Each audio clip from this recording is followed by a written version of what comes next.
following is a special presentation of ESPN College Football on ABC. Welcome to Tailgate Week, fired up by Kingsford Charcoal. Can't think of a better place in the country to go tailgating than Madison, Wisconsin.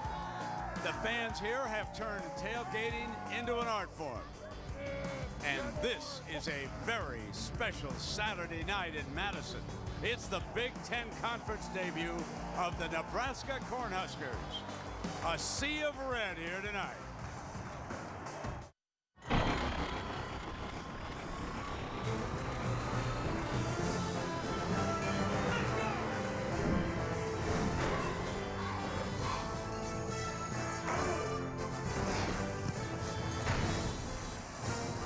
Welcome to Saturday Night Football, presented by Southwest Airlines. You are looking at a raucous Camp Randall Stadium in Madison, Wisconsin. One of the biggest home games in Badgers history. They hosted the Big Ten debut for Nebraska, and Nebraska could not have asked for a tougher welcome to the Big Ten. Good evening and welcome everybody. With Kirkwood Street, I'm Brent Musburger. Thanks for dropping by. This is a special night here. Herbie, let's talk about the two quarterbacks. Let's start with Taylor Martinez, the great runner for the Cornhuskers. Well, he, in fact, is a great runner. We saw that last year, his freshman year. He got a little bit dinged up late in the year with a turf toe and an ankle, but he's 100% healthy, and we know what he's capable of doing. We've seen it in the past. You know that he's a lot of times going to be in the shotgun, the spread formation, where he's going to make the read. He's going to try to determine whether or not the defensive end collapses down on Rex Burkhead or to pull it out and be able to make yards on his own. And here he pulls it out and makes significant yards with his feet. I think a big key tonight will be the play-action pass. They've got to get the Wisconsin safeties down in the box and go to the play-action. This is a new part of their offense that Tim Beck, their new offensive coordinator, has brought in, and Martinez shows that he is capable, and now he has receivers like Kenny Bell capable of getting behind safeties if you crowd the line of scrimmage, something that at some point tonight they're going to have to do if they want to have success. And Herbie, the fans know the story about Russell Wilson, a Badgers scorer, basically a free agent from North Carolina State, fell into their arms. Well, it's been a great story so far the first month of the season to watch what he has an ability to do within this offense. It's Wisconsin. You know they love to run the football, but with Russell Wilson, he brings a different dimension. He has the ability to get outside and break contain. They've always had the play-action game here. You remember Scott Tolzien last year when he threw very, very well for these guys, but see how he uses his speed to get outside? That's something that Nebraska's very aware of and concerned about. The other aspect is when you cover people downfield, the line provides a nice pocket for him. This is the element we've never seen before in the past. A quarterback at Wisconsin that can pull it down and has the quickness to accelerate downfield and pick up huge yards. Again, something Nebraska has got to be concerned about on third down. Nebraska is determined to bring pressure, and they've got Jared Crick back at defensive tackle. And you and I both know maybe one of the best defensive tackles in all of college football. Now that he's back healthy with Steinkuhler in the middle, I think it's going to be an interesting battle between the big hog mollies from Wisconsin's offensive line and those big boys on the other side from Nebraska. All right, so it should be interesting here tonight. The Big Ten Conference debut for the Nebraska Cornhuskers. Nebraska visits Madison to take on Wisconsin. Well, Nebraska fans need some new maps. This week, their Big Ten debut start out on 80, switch to 151, 478 miles later, and they're in Madison, Wisconsin. And there are thousands on hand here tonight. Erin Andrews is also on hand. She's down with the Badgers coach, Brett Bielema. Let's go to Erin. Brent, thanks so much. You mentioned this week that Nebraska's defense does a lot of substitution without huddling. How do you counter that? Their offense. Yeah, their offense. We have to be on top of it from the box as well as on the sideline. Our kids got to be into it on the sideline, so we know we got 5 seconds to sub. And speaking again of your defense, you're without 2 starters tonight. What's key for your defense then? Well, the guys that are in there got to play the plan. I like the way they practice, and they'll be ready to roll. All right, Brent, thanks. Well, Brett played at Iowa, and Bo Pelini was a safety at Ohio State. So the Big Ten is not new to Coach Pelini of the Cornhuskers. And here he is, ready. Now, interestingly enough, the Badgers won the flip and elected to take the ball. So we will see Russell Wilson and that high-powered offense as we settle back into the night and enjoy our opening kickoff here, ladies and gentlemen, with the two quarterbacks ready to go to work.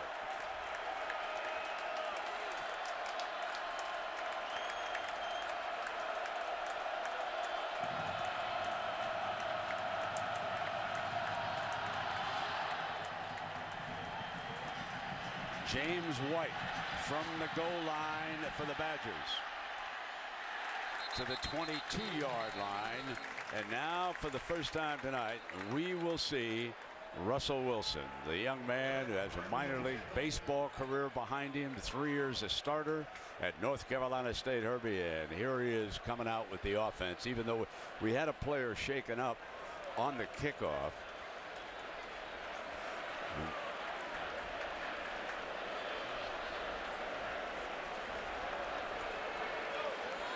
Wozniak, I believe, is down, Herbie, as we await the first snap to Russell Wilson. Yeah, and you touched on it. We talked about it in the open. Russell Wilson, Brent, one of the amazing stories about him, not just the numbers, over 1,000 yards already in just 4 games, completing 76% of his passes and 11 touchdowns to 1 interception. But he got on this campus in July 1st.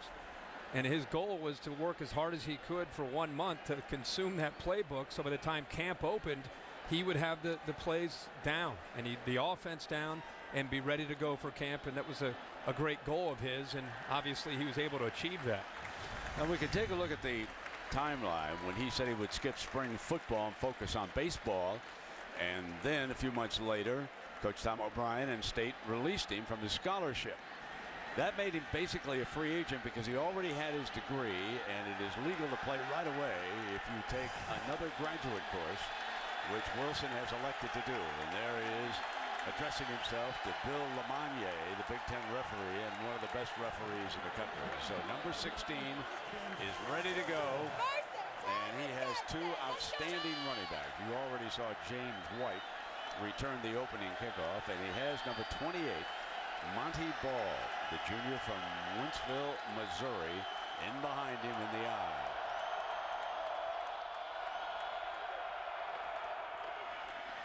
And here is Ball going nowhere against that defensive front, and Crick makes his first stop of the night. Number 94 makes an impact. And speaking of impact players, these are 4 pretty good ones for the Badgers. Right? Yeah, no doubt about it. Russell Wilson, we talked about. Monty Ball, obviously doing a great job in the backfield along with James White. Nick Toon is healthy, needs to have a big night tonight, being able to offset the speed of Nebraska. And then Chris Borland, when Wisconsin gets on defense, the middle linebacker, number 44, back from an injury from a year ago. And this could be Wilson's first pass of the night. Nope, they're going to keep it right on the ground. Come right back in the power eye with Monty Ball. Some of you folks might remember Monty Ball when Herbie and I had him in the Rose Bowl in that great game in which they lost to TCU. He rushed 22 times for 132 yards that day in Pasadena and scored a touchdown. Really came on late in the year with the injury to John Clay, and he and James White became a 1-2 punch for Wisconsin's offense in the latter part of the year, and now it continues in 2011. Wilson has completed 76% of his passes here for the Badgers. Number 1, and Crick couldn't bring him down. The slide step and complete to Abrederis. But watch the side slap as he eludes Crick. Brendan, that's what he brings to the table. The quickness, the ability to avoid. Jared Crick is untouched, and he's able to sidestep him. And then on the back end, how about the job of Abrederis here adjusting to the ball? Ciante Evans never turned his head around and found the football, but the receiver, the sophomore, did a good job of coming back to the football. Now James White checks in as the tailback for the Badgers. And he gets his first call of the night. And sprinting to the outside, Damian Stafford comes up and makes the stop. You know, Monty Ball, along part of the 1-2 punch here with James White, has dropped about 25 pounds. He's much quicker, but still they complement one another very well, and it allows them to always have a fresh back in the backfield with these two competing against each other. Actually good friends and cheer each other on. It's not one of these things where you're looking forward to getting that guy, one of the guys, out of the lineup. They like to see each other do well. Ball is in, and Russell's back in the shotgun as wide receiver Garner also on the field for the Badgers. into double coverage and complete. No, incomplete. Waved off, and that was Jacob Pedersen, one of the many outstanding tight ends who have come through Madison. Well, there have been a lot of Nebraska fans who've been critical of this Nebraska defense in the first 4 weeks. And, last year they played at such a high level. They lost some key members of that defensive unit off to the NFL, and it takes time. This is a sophisticated scheme. And I think this young secondary is starting to really adjust and learn about, they talk about leverage. And we'll talk about what leverage means in pass defense in a moment. Carl Pelini sent in the defensive signal, and yes, he is the brother of the head coach, Bo. Wilson's being sacked for the first time. That was Levante David, and he is a tackling machine for the Cornhuskers. And that's what Carl Pelini and Bo Pelini want to do, is they want to try to confuse you with pressure.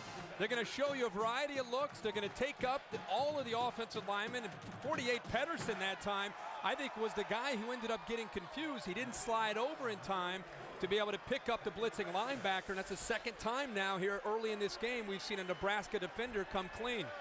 Brad Nortman with the first punt. Tim Marlowe and Amir Abdullah are back. And this is Abdullah with the fair catch at the 18-yard line. So we will be looking at Taylor Martinez and the Cornhuskers offense when you come back. We're back in Madison, and if you haven't seen Nebraska this year, you're going to see a brand new offense. They feature the option, and Taylor Martinez, as Herbie pointed out, very dangerous. He'll run the toss play on the first down with Burkhead around to the right. And they are going to attack the edges here, Herbie, as you look at their impact players. And they've got the speed to do that with Taylor Martinez and Rex Burkhead, 22 in the backfield. We've already seen Jared Crick and Levante David both had a chance to make a sack. Crick missed Wilson, and David came up with a big sack. That'll be a lot of work on that side of the football for those two. First carry for Martinez, and he picks up a first down. This is a part of that new offense that you talked about. They'll mix it up. They really felt that with Tim Beck taking over, he said, we wanted to get tougher. We wanted to get, quite honestly, a lot like our defense, where we're complicated and at the same time simplified, but get mentally and physically tougher on our side of the ball. Now from the pistol, a formation they use a lot. And Martinez completes his first pass to Jamal Turner. And he's a freshman you want to keep your eyes on. A very highly recruited quarterback out of high school. One of the plays that they're going to spring, maybe not tonight, the end around, and Turner is going to come up firing. He's a dandy. Tyler Legate is the fullback and one of Herbie's favorites. Martinez rolls, and he's going to chuck it deep to double coverage, incomplete.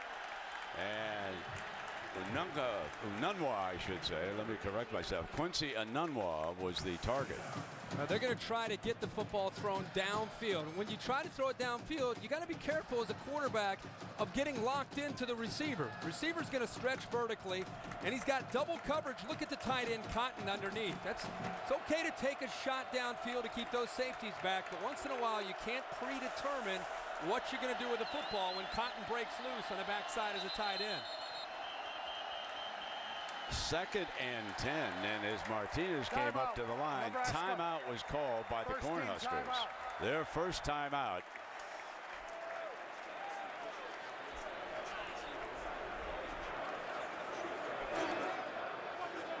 We should point out that defensively, the Badgers are shorthanded. They have lost 3 starters. Devin Smith earlier in the season went out, and he was a starting corner. Tonight they're also without David Gilbert, who broke a bone in his foot in practice. He won't play for several weeks.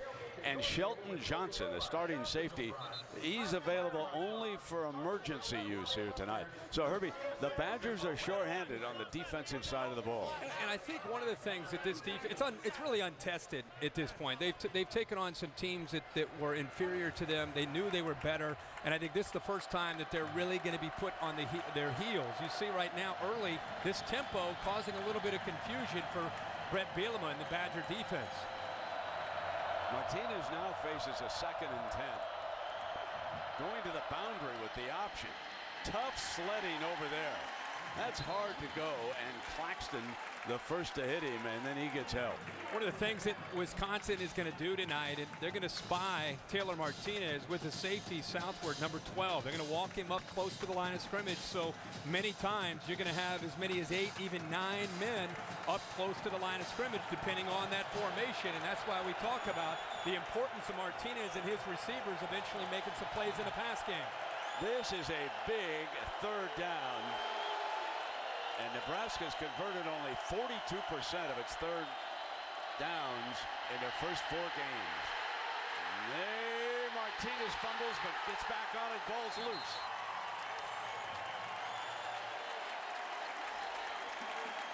One of the issues, Herbie, with Martinez has been ball security. No doubt about it. In fact, that is the 14th fumble this year by Nebraska's offense, and Bo Pelini telling us this week that's one of the most important things. How about Nzegwu's effort there to be able to put the pressure? Looked like he might come up with a sack. Martinez has got to take care of that football, and Nebraska fortunate to be able to get back on it. Abruderis back, number 4, to return this for the Badgers. He fields it at the 17, cuts up the middle, and down at the 38-yard line, and that ball went down. That ball came loose.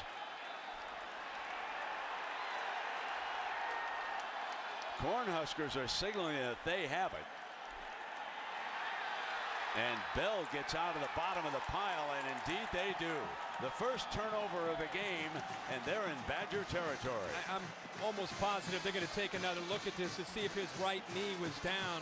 Now the ball's out, clearly. No question about it. That is a great angle right there. Nebraska catches the first break of this game. So Rex Burkhead, Taylor Martinez, they are right back on the field to go to work.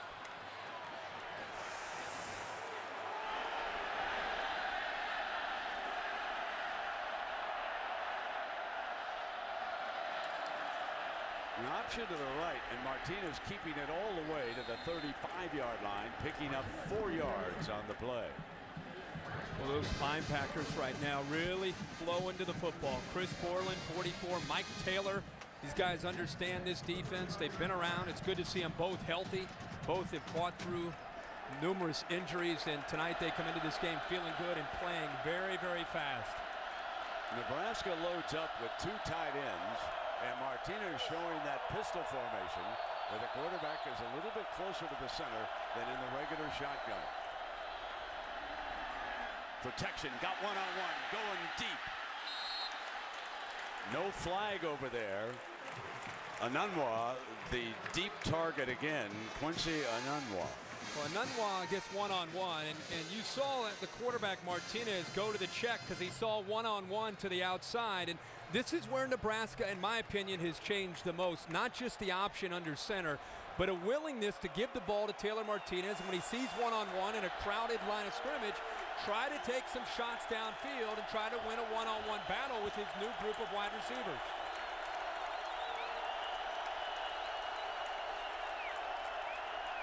On third down, fires for the first down, and a nifty grab at the 25-yard line, and that was Brandon Kinney who grabbed this pass, the senior from Kansas City. Wisconsin showing blitz. They backed out of it, only rushed 3, and they dropped 8. I think they feel that one of the toughest things for the quarterback Martinez to do is read the zone coverage. That time he put it right into the window, and a great adjustment by Kinney. It's a first down at the 22, and Martinez keeps it again to the 19-yard line, picking up about 3, and Cahoot makes the stop for the Badgers. Your opening comment about this offense and the option attack, very clear that Brett Bielema and his defensive staff looked at the same film that we've all looked at, and they are racing to the perimeter. As soon as they see an option look, they're racing to the outside to try to beat Burkhead or the quarterback Martinez. It's like Cotton is down with an injury there. They've taken him off the field. So Ben Cotton, one of the starting tight ends, and a good one. He is an excellent run blocker, and he's been shaken up, and he goes over to the sideline. But the answer to that And the way Nebraska has to counter is they've got to attack into the interior of Wisconsin's defense. So Marcel Jones has been the starter at right tackle today instead of the freshman Tyler Moore for the Huskers. He's number 78. Burkhead down just short, I believe, of that first down marker. We'll see where the official spots the ball. It's exactly what we just said. If they're gonna race out of there, you've got to be able to attack the interior of the defense and trust your offensive line to be able to come up with some blocks. He follows the big tackle and also the tight end that time. Kyler Reed gets a good block, pushing the linebacker to the inside.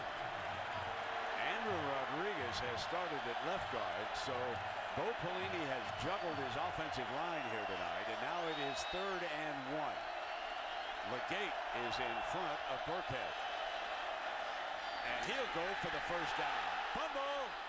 And I believe the Huskers jumped on it. Ball came down, but it was recovered by Nebraska. Well, good battle on the inside there between Nebraska's offensive line and the Wisconsin D-line. Again, those linebackers are getting out of there. Plenty of seams in the interior of the defense. Good hit, though, that time by the corner, Finellis, and the safety also coming up there southward. Kyler Reed saved the moment. Sure did. Jumped on the loose ball, and now it's a first down as a result of that play. And here comes Martinez. He'll take off to the left. And he makes the most of that busted play, Harvey. And that's no man's land for Kevin Claxton. The outside linebacker was trying to keep contained, and he said, oh, no. I've looked at this guy on film all week, and now I've got to try to not let him get outside of me. He did a pretty good job of not letting the quarterback Martinez get to the corner and into the end zone. 2nd down and goal.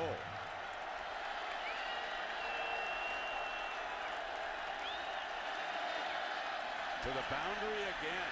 Martinez toward the end zone. Touchdown. Cornhuskers strike first.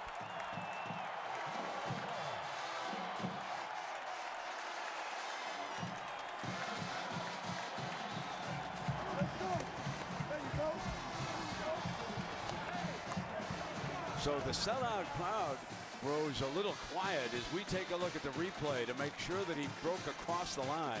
And I believe the ball broke the plane, but it was coming loose, wasn't it? It was. It's really, is his knee down? I think his knee may be down. They're definitely going to take a look at this. But, Brent, that offensive line getting a good push. Kyler Reed, the tight end, involved there as well. But I think his knee may have been down before he broke the plane. Well, there's a very good replay official right next to us in the booth. Dick Honig is a long-time Big Ten referee. So he's upstairs right now running the replay back and forward to see if this is indisputable video evidence here, and then they will tell Bill LeMonnier on the field.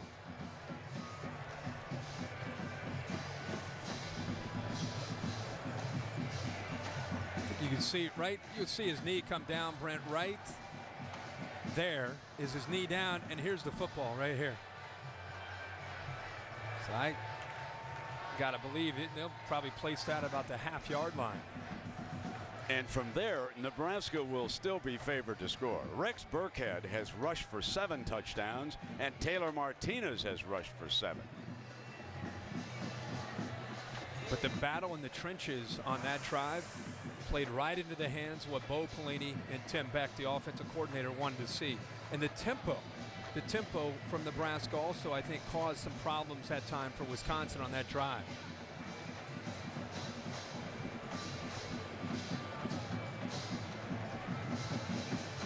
When Brett Bielema was playing at Iowa, Bo Pelini was a graduate assistant, but they did not cross paths much on that team.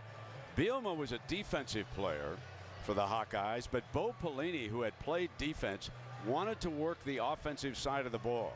So he asked Hayden Fry if he could work over there, and he said, I knew Brett and I was around him, but I really did not coach him as a GA. But the two were together on that same team.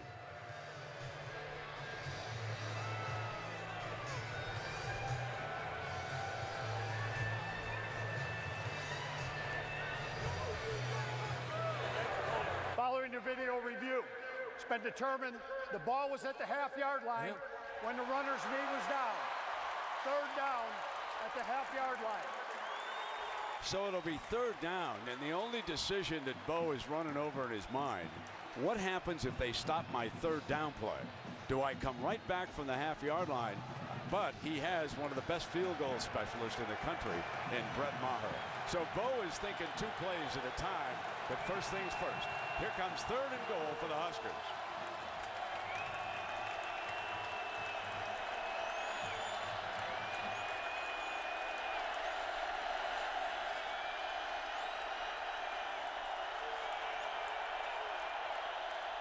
Mano, mano. Welcome to the Big Ten, and Martinez takes it across cleanly this time. And old Martinez had a few words there for Borland, the linebacker, when we got into the end zone. You're not going to question this one. I like that mano to mano, and that's Nebraska right there. Nebraska, you're right. This is old school Nebraska football with this option look. I love the way they're being aggressive, willing to take some shots downfield. Puts a lot of pressure on this Badgers defense. So here is Brett Maher, and he is lethal as a kicker. The underdog Cornhuskers, a double-digit underdog, strike first in Madison. Saturday Night Football on ABC, presented by Southwest Airlines. Find our fares online, only at southwest.com. Taco Bell, think outside the bun. And Nissan, proud partner of the Heisman Trophy. So the colors are changing, and the boats are coming out of the water. That's Devil's Lake State Park. And a couple days ago, a pretty fierce windstorm came through this area, followed by some nippy weather. Tonight, it's perfect for football, Mr. Herbstreit. Oh, perfect. A couple nights ago, it was, I thought, boy, oh boy, the winter's already settling in up here in the north. James White is back deep again for the Badgers. Abrederis this time will come for the 5, upended at the 15. A penalty flag is thrown.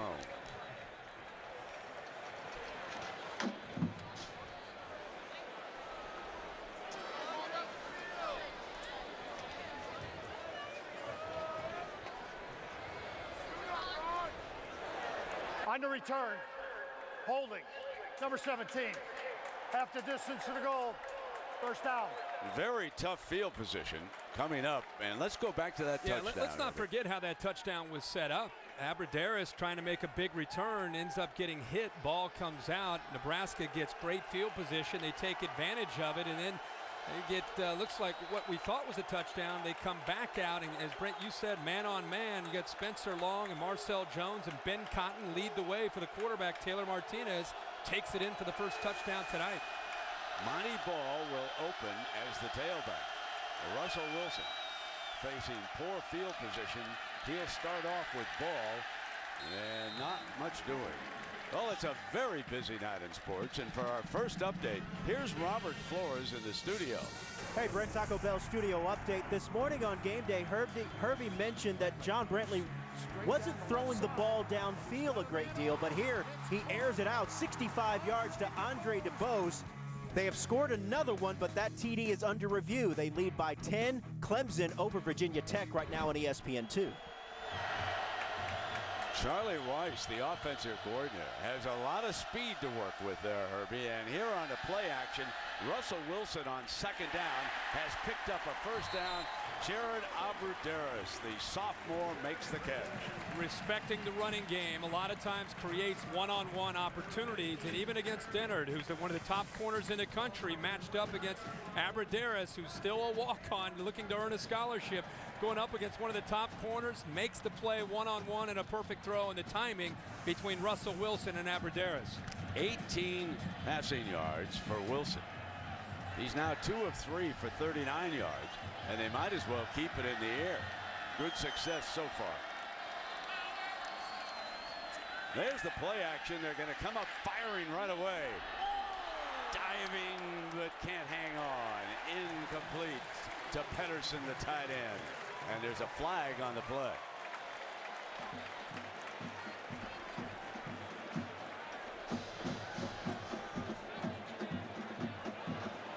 They're going to have to start throwing the ball with that battle up front in the trenches right now, Brent. I think that Nebraska crowding the line. Pass interference, defense, number 3. 15-yard penalty, automatic, first down. That is Stafford.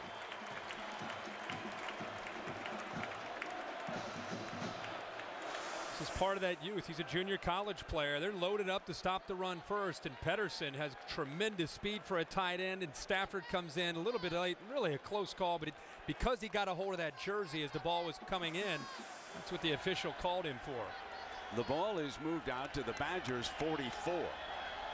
Marty Ball is the running back. Behind the right side, and a good 11-yard burst for a first down before Austin Cassidy brings him to the ground. And Will Compton, 51, actually overruns the play. He's going to move to the outside, and it creates an opening back to the inside. Great block and a great matchup for you at home to watch. Wisconsin's offensive line is built on double teams and getting up to blocking the linebackers. Nebraska wants to prevent that. Their defensive linemen want to eat up those double teams and free up those linebackers. That time Wisconsin had the edge. Jake Byrne and Pedersen are the two tight ends operating for the Badgers. Wilson running away from Crick. Now gets back and takes off. 30-yard line, out of bounds at the 25-yard line. And there, Herbie, is what you said, the ability to make something happen running 21 yards. And Cameron Meredith, 34, has it right there. But the speed and quickness and recognition of Russell Wilson, he's able to keep the play alive, and that's a difference maker. When Sean Fisher has a chance to make a play for a short gain, and you give him a little bit of a shake, we just have not seen this part of a Wisconsin offense maybe ever. And that's what he brings to the table, and that's what creates so much stress for a defense, because you're trying to cover those tight ends and receivers, and now you've got a quarterback running downfield. They come right back with the hammer. So Monty Ball on a first down carry. When you take a look at the offensive line size, they measure up pretty good to the world champs. They're big boys, no doubt about it, with an inch and a few pounds.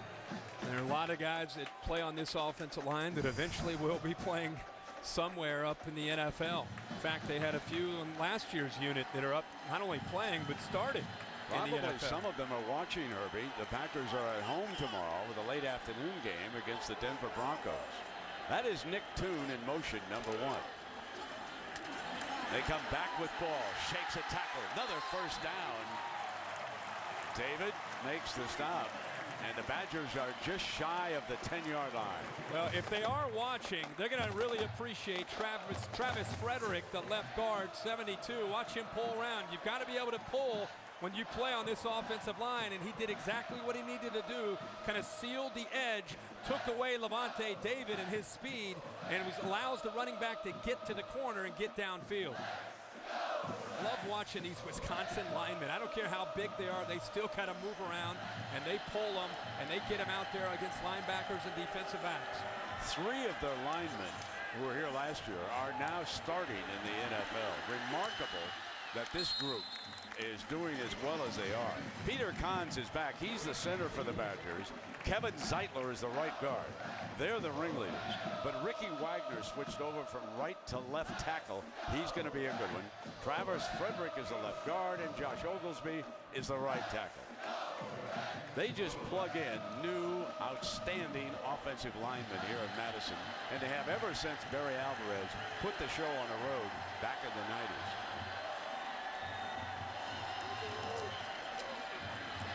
Straight ahead, just shy of the goal line. It'll be a first and goal. It's going to be survival of the fittest by the time we get to the fourth quarter with these offensive lines. Both sides kind of leaning on the defensive line and linebackers. It's a whole different kind of world as we live in this era of the spread and people trying to run sideline to sideline with their offensive linemen. These guys are going to run right at you. Now it's the Badgers' turn. And they power for a touchdown. Monty Ball has now rushed for 10 touchdowns already this season. So the Badgers give up a touchdown and respond with a 91-yard drive. That's exactly what you have to do to get this crowd back into the game and to get this team back to being confident, kind of get their mojo back. That was a great drive, and they did it the old-fashioned way there by running the football. And here's a good sign for Badger fans. That was Philip Welsh, who's been sidelined with a quad injury, on to kick the extra point. He holds numerous records already, and they welcome him back as their kicker.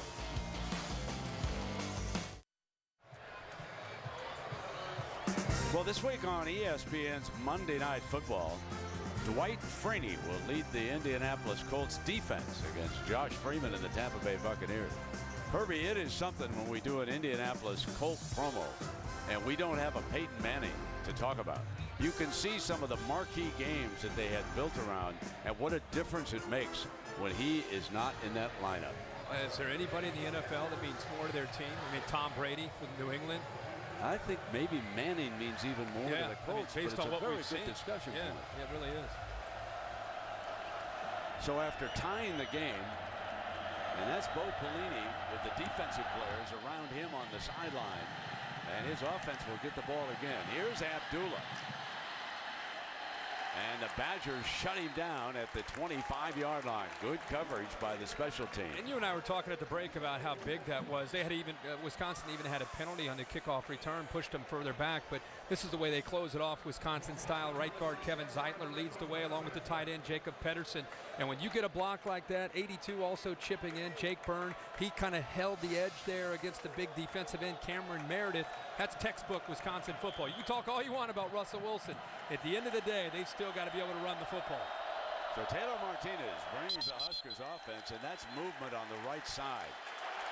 Moore, who did not start the game, is guilty of the penalty. He's going to be a good one down the road. He's a freshman from Clearwater, Florida, 6'6", 290. And he was probably pretty eager after not starting the game. And the coaches are pretty unhappy. So Marcel Jones, the veteran, the senior from Phoenix, is back on the field at right tackle. Option to the left. Martinez is swallowed after a 2-yard gain, and there's Claxton again. And Claxton has a very important role a lot of times when you see Taylor Martinez running the G option, the speed option, trying to get out to the edge.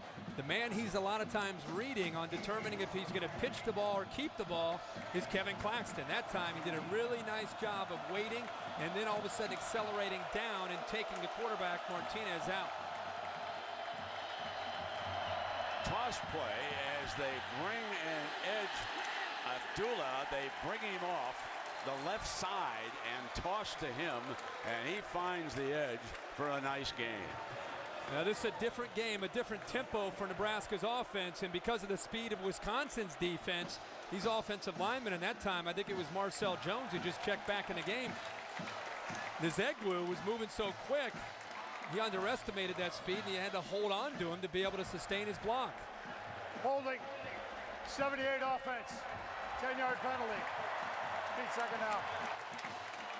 Nzegwu does a good job fighting again. This Wisconsin defense is trying to get outside, and Nzegwu is getting out there. He's a high school tailback, and to the right of the screen, it's all really Marcel Jones could do because he was beat at the point of attack.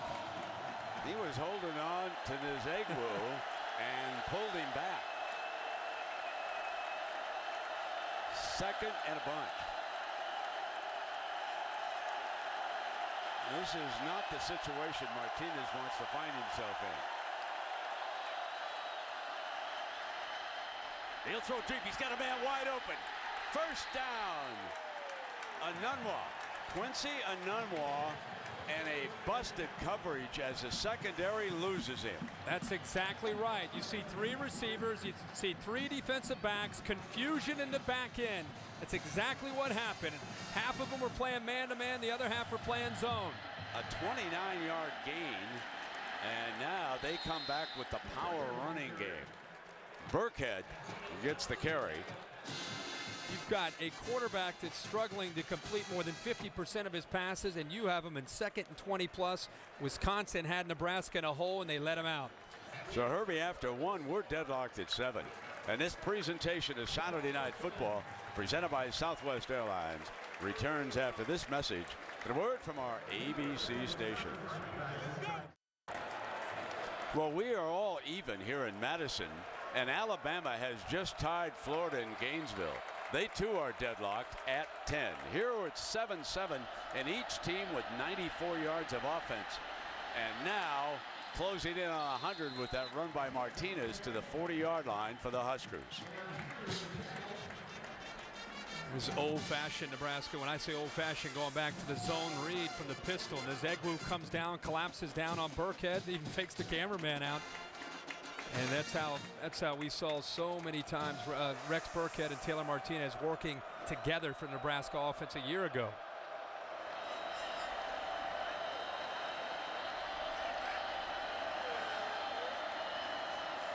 Pressure coming, and Martinez throws against it to the 30-yard line, and I believe that's a first down. Kenny Bell, his first catch of the night. How about Taylor Martinez recognizing coverage? Really just a different guy. He made the check. He sees the blitz coming from the outside linebacker. Chris Borland got a hand up, almost knocked it down, but good recognition and good job of getting the ball out. Second down and very short. Burkhead makes it official. It is now 1st and 10 for the Huskers. Tough runner, both inside and outside. He can fool you with his speed, and he'll also be a good blocker. So he's one of those all-purpose backs that through the years have come out of Lincoln, Nebraska. Fine football player.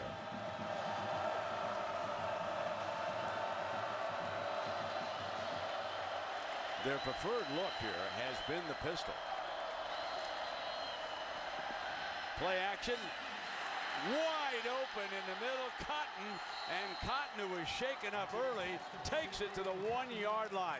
Martinez comes up throwing. 1st and 10. Great job of calling this by Tim Beck. You think that they're in the pistol, there's going to be a zone read.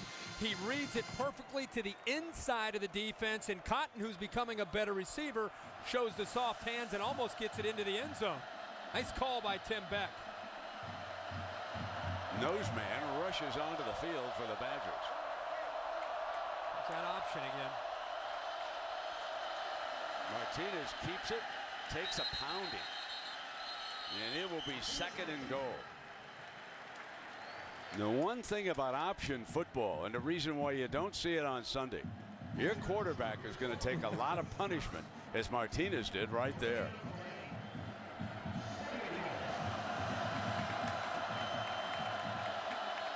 Legate getting things squared away.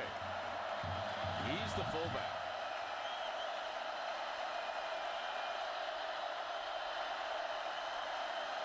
On the toss, Burkhead busts it in for Nebraska's 2nd touchdown, and now he, like Martinez, has 8 touchdowns rushing on the season. Very, very impressive drive. 10 plays, 74 yards.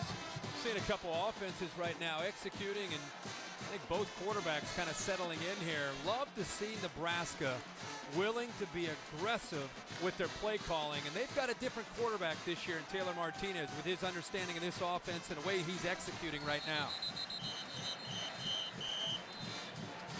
The previous play is under review. So they'll take a look upstairs just to make sure that Burkhead made it across the goal line before Maher will attempt the extra point, which would leave us tied. We thought coming in that we might see a little more defense, but a scoring game has broken out here in Madison. And I think, again, with Nebraska, and it looks like he got across. I don't know what the question might be. This might be a better angle to see if they thought maybe his knee touched. He's across the goal line and into the end zone. It's a different Nebraska deal, you know. This is an offense with an Following experienced the review, quarterback. the play has been confirmed. Touchdown. The most impressive thing, Herbie, about the Nebraska offense, we knew they could run, but who knew that Taylor Martinez was going to come in here and hit 5 of his first 7 passes for 89 yards, throw into a blitz coverage, reading it perfectly, as you pointed out on that replay. 23 of 23 kicking extra points this year. Brett Maher, a junior from Kearney, Nebraska. What a weapon. We've got a timeout.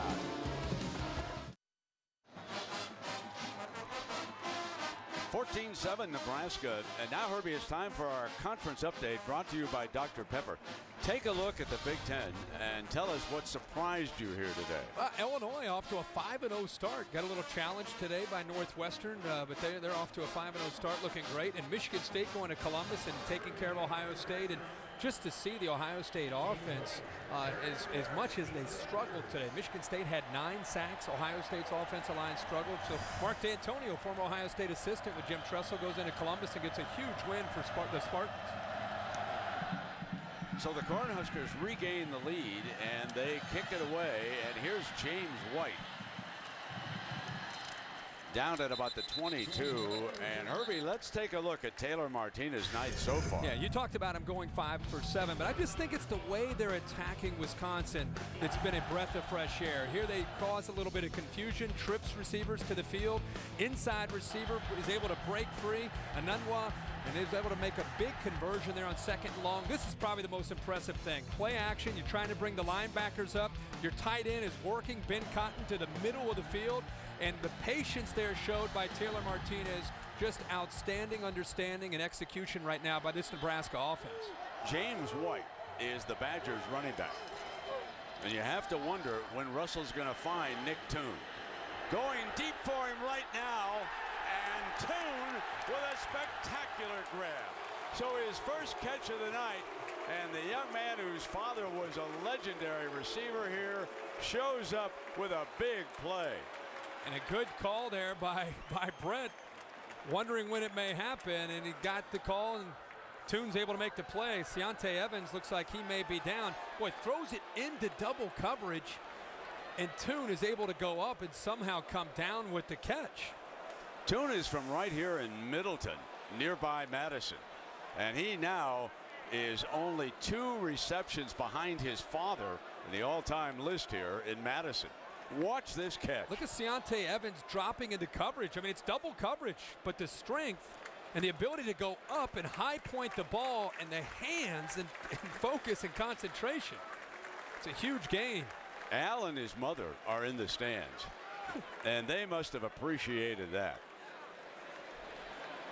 38 yards from Wilson to Nick Toon. And the Badgers will have a first down inside the 40-yard line. What a difference Russell Wilson makes, Herbie, with the passing attack here for the Badgers. And it's not just his mobility, it's the way he can get the ball downfield with great accuracy. I mean, that was probably a poor decision throwing it into double coverage, but he put it in a position where Toon could go up and make a play on it. Now here's White. He's an elusive runner. He's out of St. Thomas Aquinas in Fort Lauderdale, Florida. Just to compare father and son, Herbie, you can see now that Nick is within 2, and he's also closing in on Pop's yardage mark here. And who knows, down the road he'll probably eclipse the touchdown. Now there is Al Toon, drafted in the 1st round by the New York Jets. He played 8 years for that team. He was a real good one. 2nd down and 7.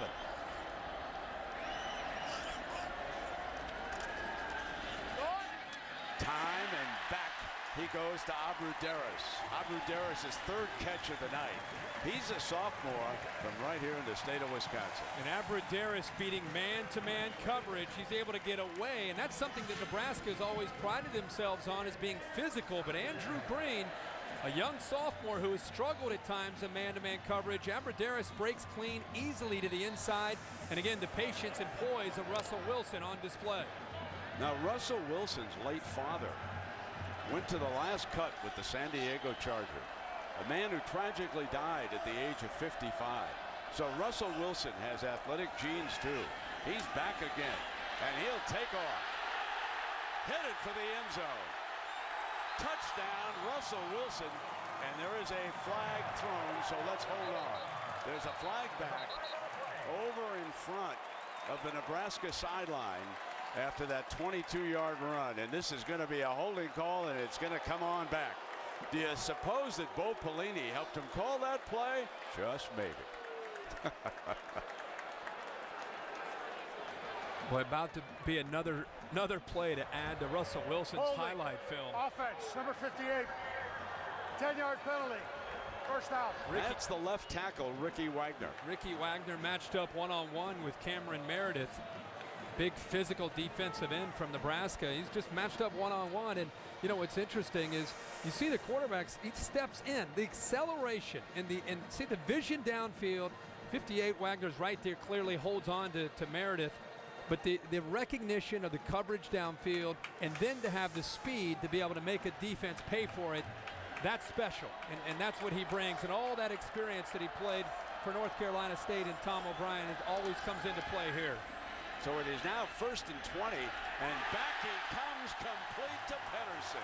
The tight end with a beautiful grab at the 5-yard line. What a catchable ball Russell Wilson throws.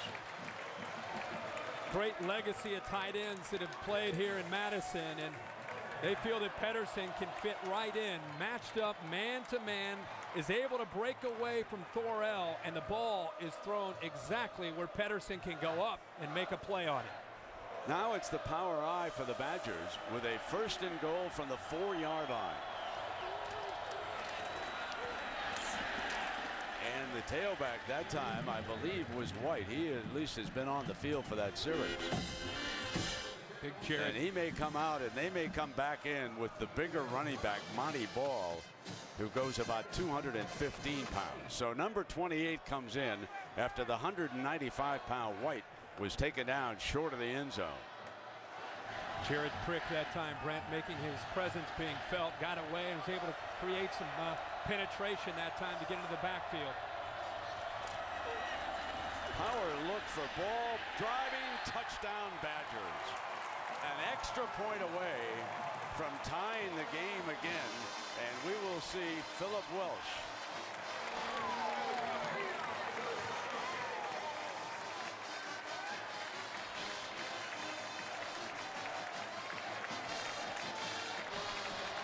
Brad Nortman, the punter, will hold.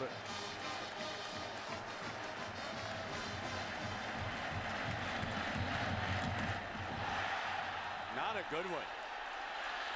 And Crick was able to get in and deflect it. And remember the college game, this is a live ball.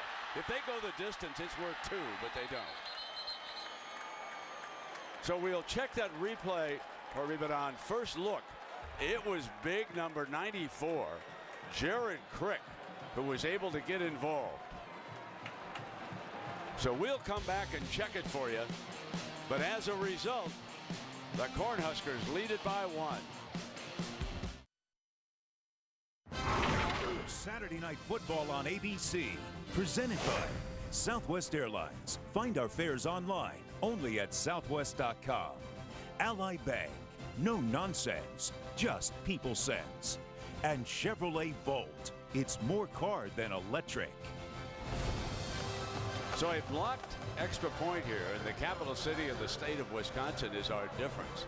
Nebraska leads at 14-13, and Alabama has gone ahead of Florida for the first time tonight, 17-10. Ball is on the tee now, and the Huskers will kick it off. There's the young man who scored the touchdown for the Badgers.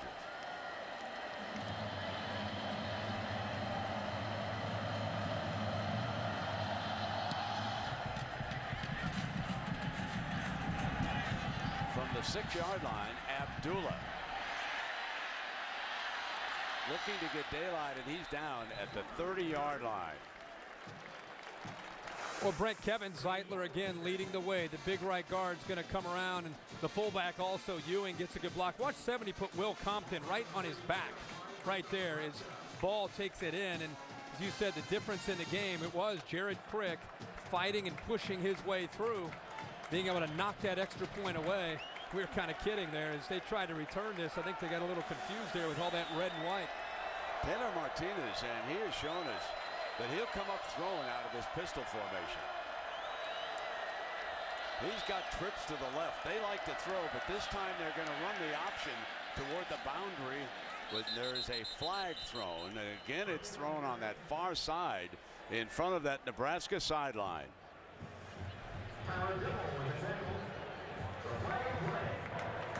Illegal formation, 5 in the backfield, 5-yard penalty, repeat first down.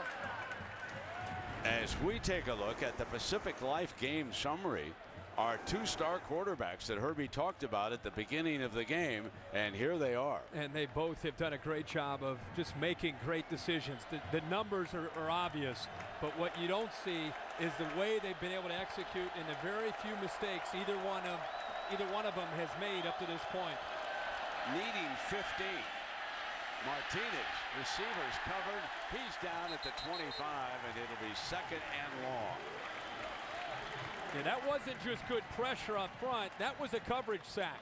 The linebackers took away Kyler Reed, the tight end underneath.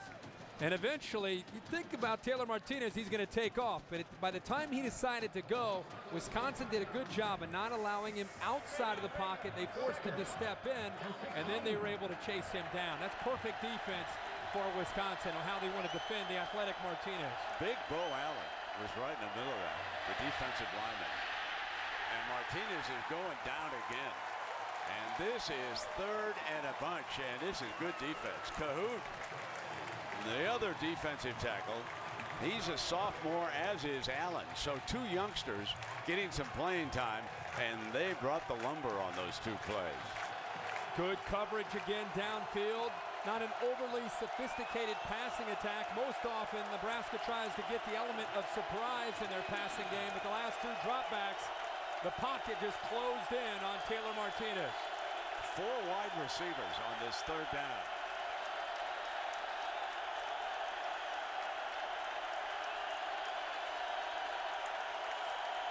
Badgers drop off and rush 3. Martinez will drop it underneath to give him just a little more room for the punter. Burkhead's first reception slipping out of the backfield. And now here comes the punter, and yes, it's Brett Maher. He does a little bit of everything. Number 96, the junior. Averaging 49 yards a punt. He's hit some 60-yarders this year. He must have loved punting out on Laramie last week. Robert Darris is back deep.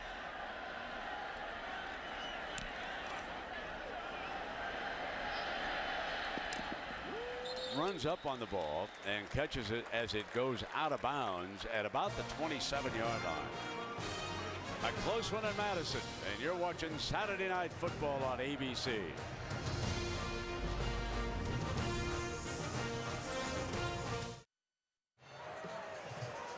And now for tonight's Aflac trivia question. Who is the last Wisconsin quarterback to be named first team All Big Ten? I'm making Kerr Herbstreit a favorite to nail this one. Think about it, Herbie, and then we'll come back and tell everybody. You know, it's crazy. Scott Tolzien last year had a great year, but Dan Perza ended up being first team All Big Ten out of Northwestern, even though he led the nation in passing efficiency. So James White is back as the running back. Pedersen, an H-back look, switches over to the left side. They go unbalanced, and they'll bring White in that direction. And for an update, let's go to Robert Flores in our studio. Robert? Well, Brent, you referenced the score in the Alabama-Florida game as the Tide visiting the Swamp for the first time since '06. Courtney Upshaw, get on in there, biggin. The interception and the pick 6 of John Brantley, and Alabama trailed early, but now they lead by 7. Notre Dame is blowing out Purdue 21-0 on ESPN. Robert, he's a good bigot. He's one of the better linebackers in the SEC. Russell Wilson pulls back and puts it in Nick Toon's arms, and let's go down below to Aaron Andrews. Aaron? Hey, Brian, after Wisconsin scored their last touchdown, Nebraska head coach Bo Pelini basically lit into a secondary, accusing them of dogging it and saying, if you don't start stepping up and playing hard, we have no chance in this game. You have to compete. It's interesting, Aaron, that secondary's been challenged these first 4 or 5 weeks by Bo Pelini and Carl Pelini because a lot of new faces. Communication is the key, especially when you're playing on the road here in Madison for that young group. Alfonso Dinner might be the Wisconsin. best as the Badgers burn their first timeout of the night. Nebraska burned a timeout a little bit early. There is Alfonso right there, but they've had trouble over at the other corner. Evans has been in most recently. Corey Cooper started against Wyoming last week. Austin Cassidy, one of the safeties, and Stafford is alongside him tonight. So it has been a work in progress, and we'll be right back. Brent Musburger with Kirk Herbstreit and Aaron Andrews. And if you're wondering about our score and you just joined us, that's a missed extra point, and Nebraska leads by 1. We've had 4 touchdowns scored. Monty Ball has scored both of the touchdowns for the Badgers.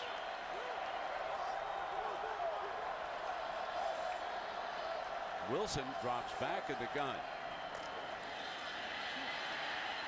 He's in trouble. Down at the 22, Levante David, number 4. Levante David, in case you don't know, was a high school teammate of Ja'Cory Harris's down at Northwestern in Miami. Went to JC, and here he is. And they brought the house this time. Josh Williams, the defensive end, actually gets in there first. And that time, they were able to corral Russell Wilson. He had nowhere to go. He might have tremendous quickness, but that time, a great job on defense on 3rd down by Nebraska. So Nortman punts it away. And the catch at the 35 by Marlowe, and Marlowe returns it to the 47. So Herbie, here we come now. Who is the last Wisconsin quarterback to be named first team All Big Ten? Well, like I said, it wasn't Tolzien, and I'm going to say Brooks Bollinger. Well, a good guess, but not right. Darrell Bevel in 1993, the last Badger to be All Big Ten quarterback. He now is the offensive coordinator for Pete Carroll out in Seattle. That's right. Wow. First down and 10, and Martinez will give it to Burkhead, and he's swallowed for a loss of a yard. Mike Taylor is there defensively. One of the few times we've seen Martinez on that zone read from the pistol get a read to hand it off to Burkhead, and when he hands it off, it should be a zone play by the offensive line, but nowhere to go that time. Good job of plugging the holes that time by the big defensive line by the Badgers. And a great fake by Martinez. Comes back, and it's juggled at midfield by Ben Cotton, who couldn't quite get the handle. And it'll be 3rd and long for Martinez and the Cornhuskers. One of the few times we've seen Martinez tonight out of rhythm and out of sync to a certain degree. He felt some pressure, and coming off of this play-action fake, he feels the pressure. Watch his feet. He just doesn't quite get his feet settled, and it affects his accuracy as he throws the ball behind the big tight end. Jamal Turner, the freshman sensation, is one of the 3 wides to the left. 3rd down and 11, and there's a penalty flag. Ball start, 25, offense. Kyler Reed. Remains 3rd down. And you could talk about trying to put crowd noise in at practice, or do whatever you want to do, but when you go on the road, it's a different set of concentration for the entire offense. You got to be locked in, and you cannot not afford to make any kind of mental errors to affect any kind of continuity or chance you have as an offense. That's 5 penalties against Nebraska and only 2 against Wisconsin. That has been one of Pelini's problems so far this season.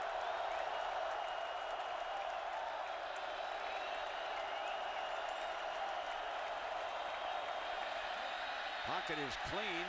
Martinez moves it and throws an interception. At the 48-yard line, Mike Taylor makes the pick.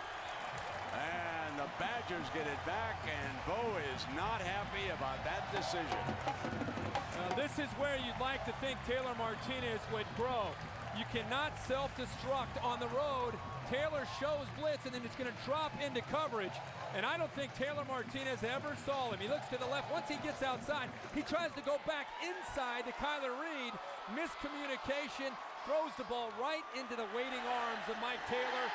And even if he did not see Taylor, I don't think Reed was open downfield anyway. Ball is the running back behind Russell Wilson as the Badgers get it back near midfield. Play action. Wilson looking back to the left.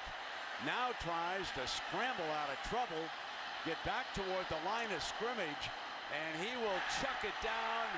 And a diving effort by Pedersen. So Russell Wilson makes like Fran Tarkenton. I mean, I know he's a tremendous athlete, plays baseball. This is backyard football. I mean, he's going to run around. You're thinking maybe he'll just go down. But no, he wants to still try to throw the ball. I'm shocked there aren't any offensive linemen downfield. Just kind of tosses it downfield, all that work, and he picks up 5 or 6 yards to his tight end. So a manageable second down as a result of that.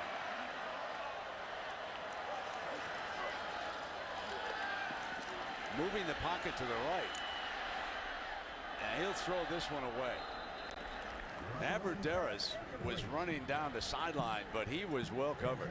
So whatever Bo Pelini said to his defensive backs, it was working on that play. They were all over Aberderis.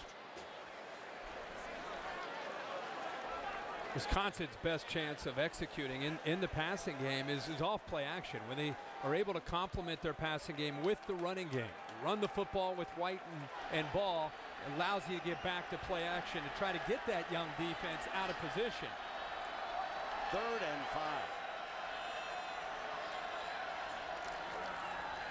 5. Wilson runs the slant to Tune and picks up the first down. Another fine throw. And there's the accuracy between Russell Wilson and his new favorite target in Madison, Nick Tune.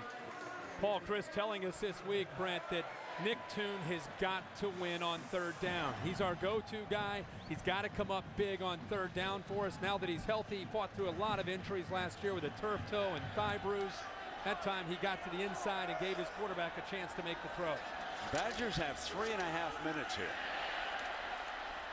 Running play takes it to the 37 where Stafford makes the stop for the Huskers. So Ball here in the first half has carried 11 times for 49 yards and 2 touchdowns.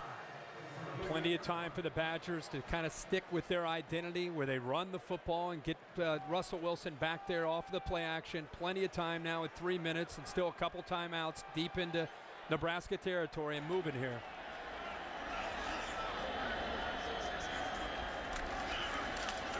Behind Pedersen and nothing doing.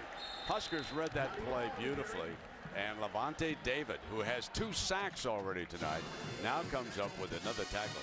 Started to tell you that he played with Ja'Cory Harris. Didn't have the grades to get into a university right away. Went the JC route and then signed on with Nebraska. But what a high school team he played with down in Miami. That Northwestern High team was one of the best they've had in South Florida in a long time. 3rd down and 3.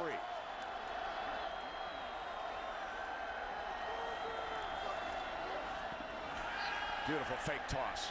Wilson stands up. Got a man open. Aberderis diving catch. Touchdown. What a play fake by Russell Wilson.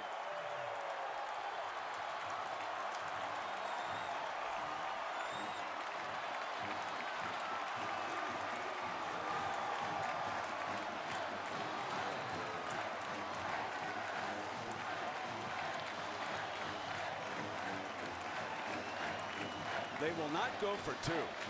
They're going to work on the extra point effort here. Welsh will come back in. He was a little low on the last one, and Jared Crick. They will take a peek at this upstairs. Brent, this is part of that inexperience of Nebraska's secondary. Damian Stafford is right here. He's a safety. He's actually looking in at Pedersen. When the action goes this way and comes back, watch how Stafford gets lost. Little bit confused and just kind of sinks right there. Look how quick Aberderis gets behind him and out of position, and the ball is perfectly thrown, and a good job of reaching out by Aberderis to get up and make the catch. And we'll see real close if his knee may be touched. But Stafford again out of position there off of the play action fake. He didn't use his eyes and trust his eyes on that play.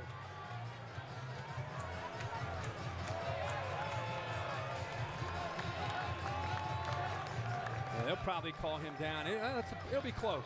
Be very, very close. It's a matter of where the ball is when his knee touches.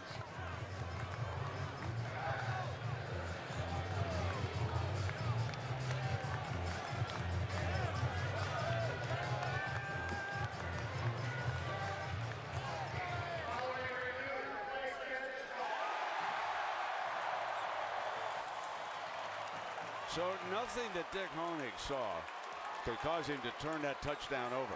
And Abruderis has put the Badgers back into the lead. And here is Philip Welch, the senior from Fort Collins, Colorado. This time, plenty of altitude. 20-14, Badgers up by 6.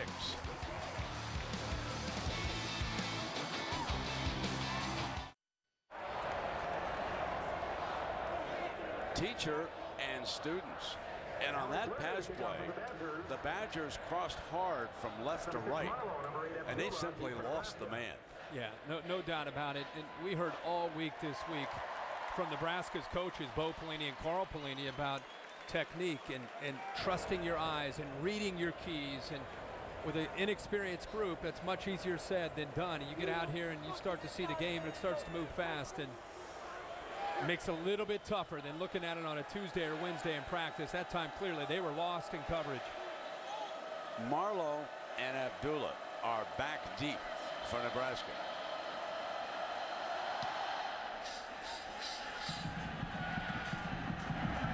This is Abdullah. Runs into trouble down at the 24.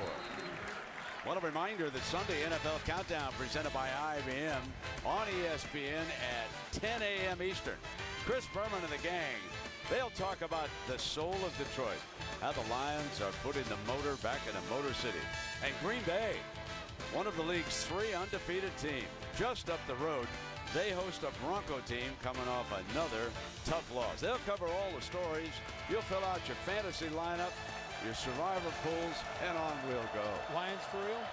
I think they must be, and you know who's right at the heart of it. Oh, yeah. A boy named Sue. Johnny Cash would love that football team. Incomplete and low on first down. They done run the target. You got 2 minutes to go, a little under 2 minutes and a couple timeouts. Taylor Martinez, his last series, the interception. Just the first time we saw him a little bit out of sync. We'll see if he's able to adjust back now where they're expecting the pass, and Wisconsin is pinning their ears back and trying to come after him. Martinez and the Huskers would love to get Turner deep sometime. Goes high, caught, shakes a tackle. Still on his feet is Jamal Turner. So there's the young man we talked about, who's the ex-quarterback. And I think you saw from that play, Herbie, why they moved him to wide receiver. He took a lick and hung right on. Southward is down, but Brent, you're right. He is a quarterback, and he's still learning how to play the position. What I loved here at the end of his route, watch how he settles down. This route was supposed to continue to the sideline, but he kind of settles the route down and gives the quarterback, Martinez, a chance to put the ball where he can make a play on it. If he would have thrown that closer to the boundary, the defender easily, Southward, makes a play on it. But he settled his route down, which is great to see. This guy's still literally learning route by route how to play wide receiver. So the Huskers are up near midfield with 1:45 and 2 timeouts. Martinez is flushed and throws underneath, complete, and that's Kinney. Brandon Kinney makes his second catch of the evening here. Martinez always seems to have an internal clock, and when he gets to about 3 seconds, even if he doesn't necessarily have pressure, he starts to want to bail. He starts to want to get out of there. That time he didn't necessarily have a lot of pressure, but that clock went to about 3-4 seconds. He started to get out of there, and that time fortunate to find Kenny over there by himself where he was able to get out of bounds. As a result, the clock is stopped, Herbie, when he stepped out of bounds with 1:34.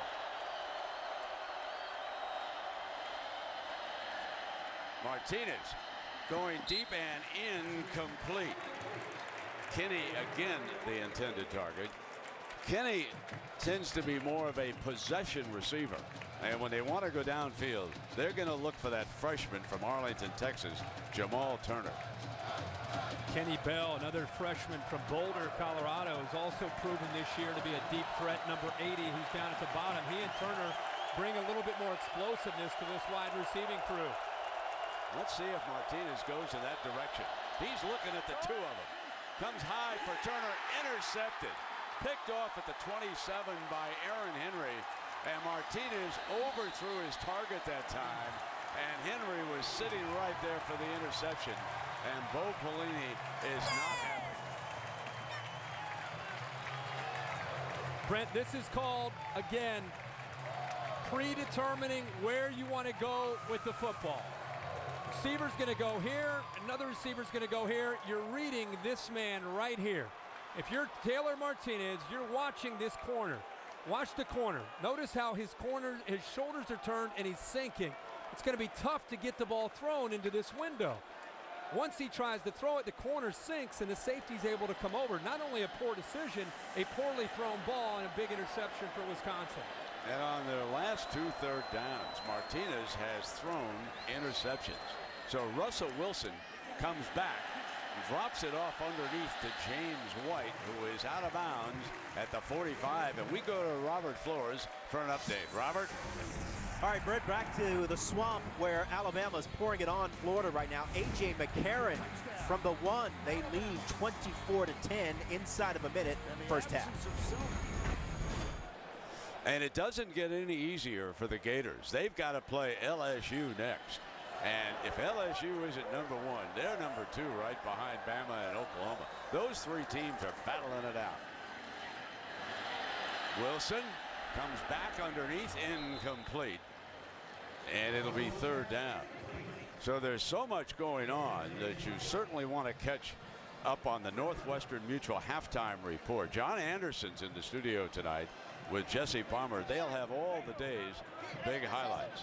And I must say, while I've got a moment, and he's probably listening, we send along our best wishes to Big John Saunders and hope he gets well soon. We miss him on a Saturday night. We've got a minute to go here. 3rd and 2 in the first half. Wilson, inside shovel pass. First down to the 45-yard line. James White. Well, great call here. They knew that it was going to be pressure. There's the blitz. There's man-to-man. Nobody picks up James White because the linebacker, Stafford, who was going to be coming on the blitz, it's his responsibility there to pick up the back. The back, White, looked like he was blocking and that the quarterback was rolling out. And then they just dropped it underneath to him. Well designed. From the gun, Wilson moves to the right, buys time and throws it away, kills the clock. The one thing you see right away with Russell Wilson, this is a young man who understands how to play the game. He knows what he's doing as Bo Pelini is upset that some holding calls are not being made against this big offensive line. His freshman year at North Carolina State, he threw 17 touchdowns and only 1 interception on the whole year. He's off to a great start this year after transferring over from Raleigh. This year only 1 interception. So again, he's got the physical abilities, but the experience that allows him to very rarely are you going to see him make very many mistakes throwing the ball into coverage. He threw 76 touchdown passes with the Wolfpack. Monty Ball slips out of the backfield. Russell wants to go downfield, and he's got Toon. Touchdown, Wisconsin. Nick Toon broke free, and Russell Wilson patiently waited and threw it right where his wide receiver could catch it. What a pitch and catch.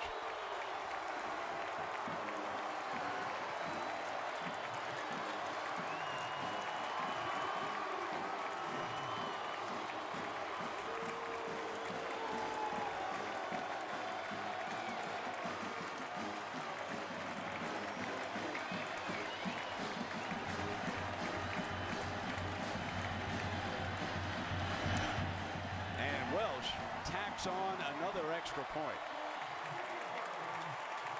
27-14. Boy, Brandon really starting to pick on this inexperienced secondary. What a move. He gives him a little outside and then goes to the post. Deontay Evans is here. Stafford is here.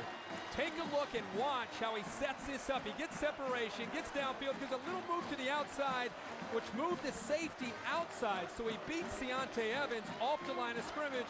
And man-to-man, little move to the outside, positions himself perfectly to go back to the middle. And I'll tell you what you couldn't see there. The ball was thrown in the air before he made that little cut to the outside to get the safety off to the outside, and then he came back in and the ball was already in the air. As Russell Wilson celebrates the fact that the Badgers have converted both interceptions into touchdowns. They lead it 27-14. And Evans is now getting a learning moment on that sideline.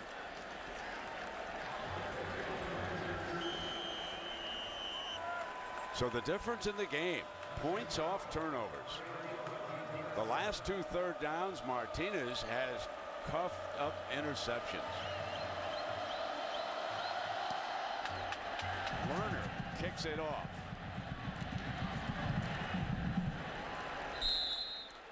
And a little pushing and shoving after the return. And as a reminder, it's being called one of the best news shows of the season and America's new Sunday Addiction. The sky's the limit for the globe-trotting adventures of ABC's Pan Am. I gave that a whirl last week. It's good. Good show. As someone who rode Pan Am stock to zero, I may not watch it for a while. But let me know if it's still good. I'll check it out.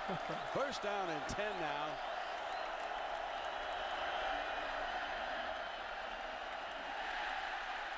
And Martinez is having trouble with the passing game. Well, the way the last few series have gone, and I know they have decent field position, maybe you take one more shot here to try to get downfield, but this thing is starting to get a little bit out of control here with Taylor Martinez. Just his body language these last few series, completely different guy from the guy we saw in the beginning of this first half.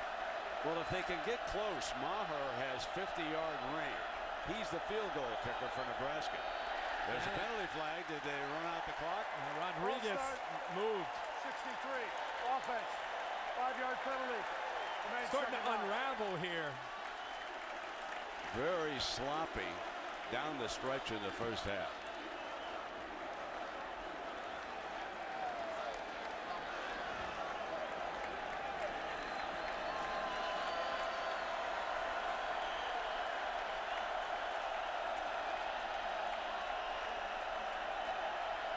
.3 seconds remaining. 3-man rush and Martinez takes off. And he is thrown backwards. Mike Taylor, Chris Borland and the gang are there to cut him off. These linebackers really can move. Chris Borland fought through the injury last year. We had surgery to his left bicep, and boy, Mike Taylor had the ACL back in '09. These guys now are healthy. It gives them a completely different look to the interior of that defense.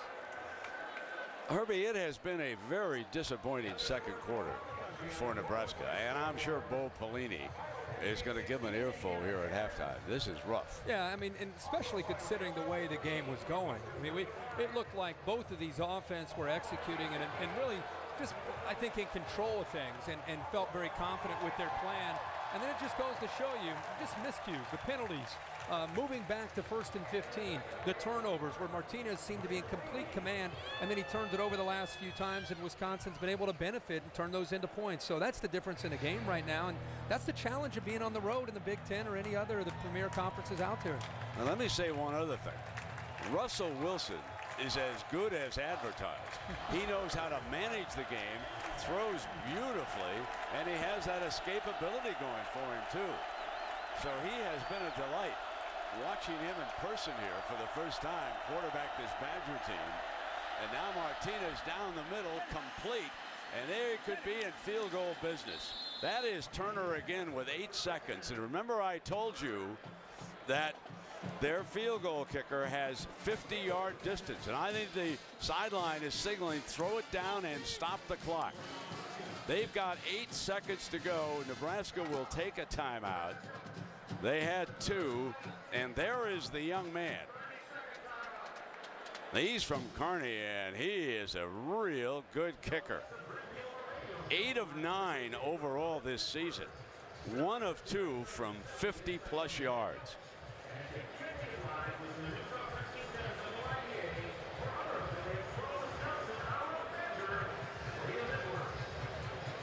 So Maher can move them to within 10.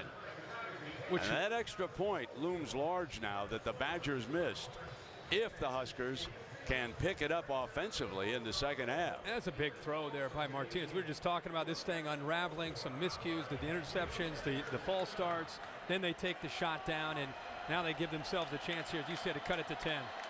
This is just a little bit over 50 yards. They're going to put it down just shy of the 41-yard line. The line judge calls timeout. The Badgers want a timeout. Timeout. Wisconsin. This is old Brett Bielema over there on the Timeout. sideline saying, wait. Timeout now. He still He's has got one more, too. This could be the deep freeze.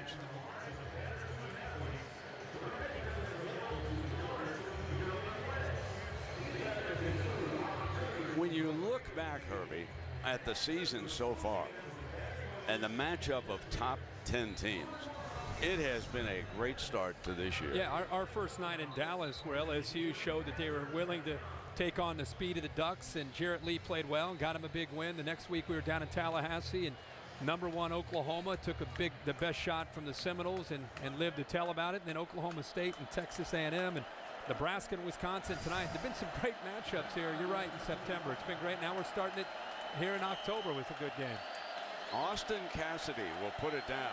P.J. Mangieri will try to put it right in his hands. Maher bangs it with that powerful leg. No good.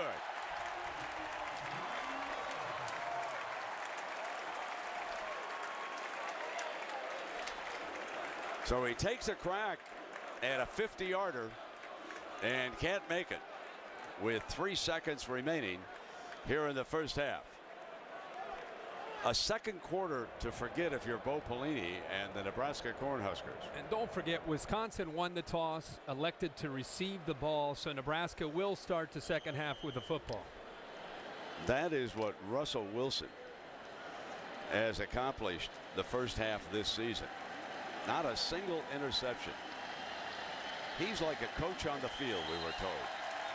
And he sure showed that here tonight.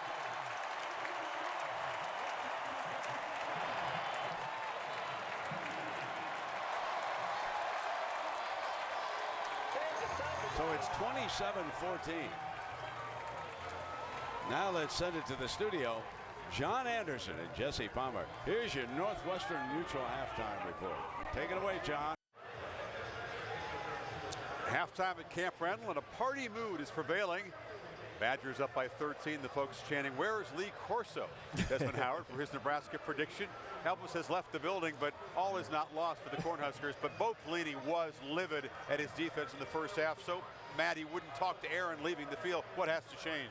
Well, I think he has to get pressure on Russell Wilson. They're not getting consistent pressure on Russell Wilson in their front seven. And when they do, Russell Wilson is too elusive for their defensive tackles and their ends. So he's able to extend plays and look for his receivers down the field. Quarterback Russell Wilson would much rather do figure eights behind the line of scrimmage and look down the field for receivers than across the line of scrimmage and then be committed to running the ball. He still remains frighteningly efficient, 233 yards passing.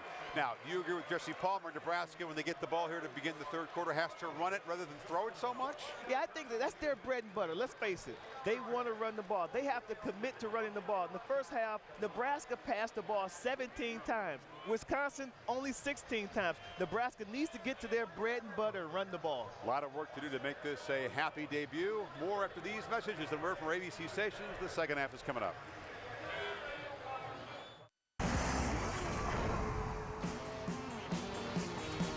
So 20 unanswered points by Wisconsin, and they lead Nebraska 27-14 as we take a look at tonight's Southwest Airlines playbook, Herbie. Well, Nebraska early looked like they were taking control of this game. They jumped out to a 14-7 lead. They were running the football, controlling things in the trenches. And then Russell Wilson really started to settle down and make some big plays. And they've been able to really take advantage of some turnovers. You mentioned the 20 unanswered. Russell Wilson had a lot to do with that, attacking through the air when they had their chances. And now they put themselves up by 13. Nebraska gets the ball here to start this second half. And I think it's pretty obvious. You go back to the first two drives when they went down the field and scored. They did what they normally would do, which is running the football and setting up play-action pass off of that. Yeah, when they got into trouble, it was those 2 third-down interceptions, and the Badgers converted both into touchdowns. So Marlowe and Abdullah are back deep for the Cornhuskers.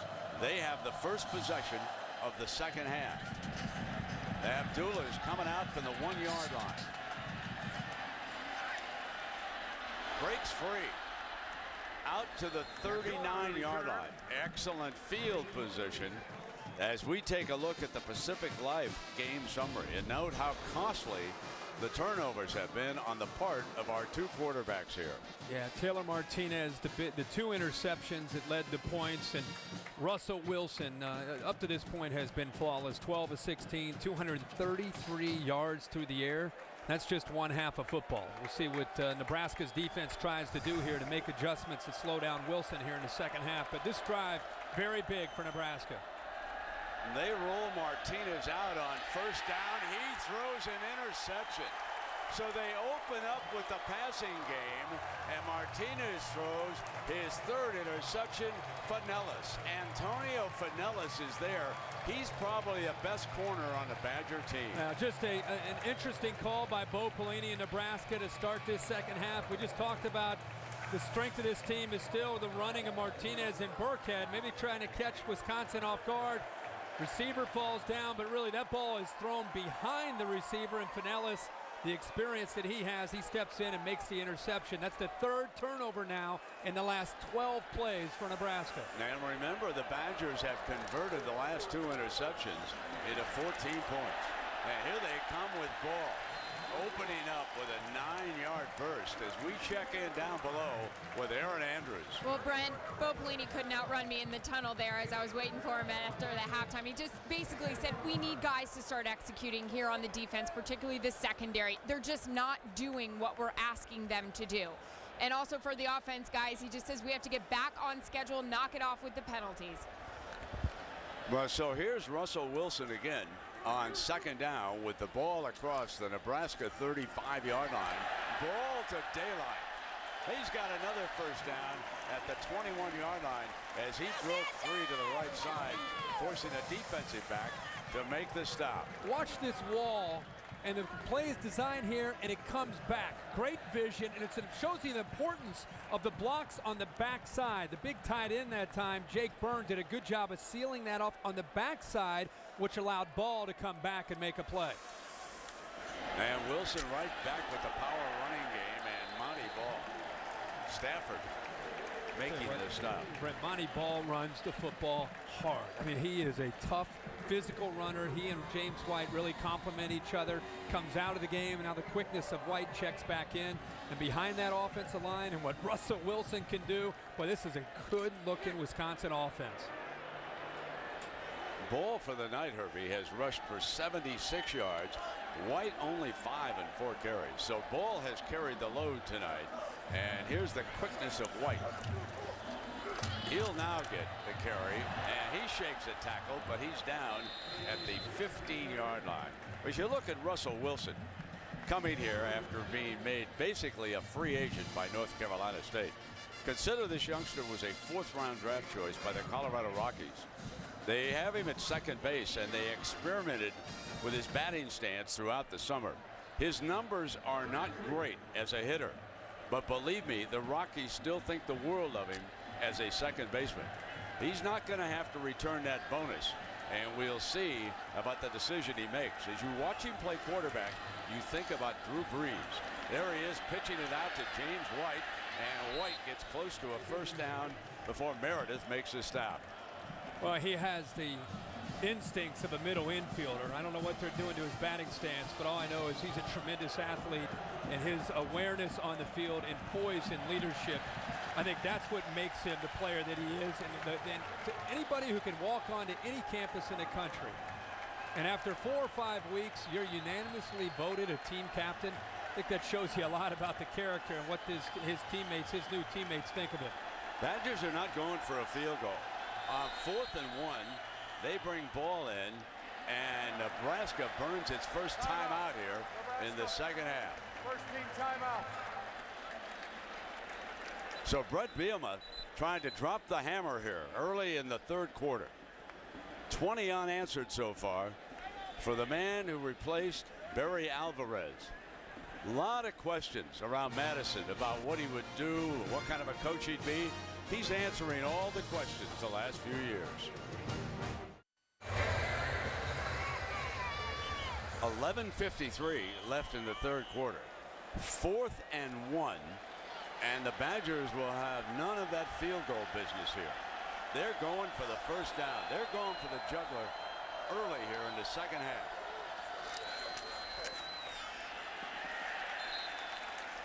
Got it.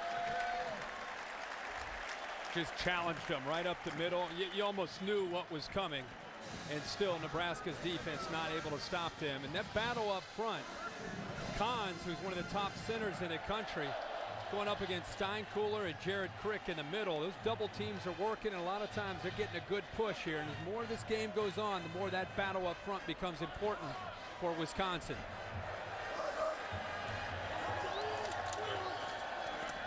On a play action, Russell Wilson's rolling 5, end zone.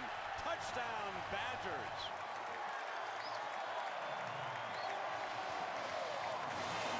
He may be short in stature, but he's got everything else. And NFL scouts who put him down as not being tall enough, they better take a second look at this youngster.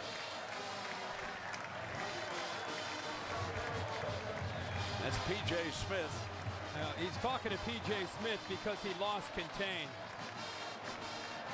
And there's that different dimension that Russell Wilson brings to this offense. So Martinez has thrown 3 interceptions, and the Badgers have turned all 3 into touchdowns.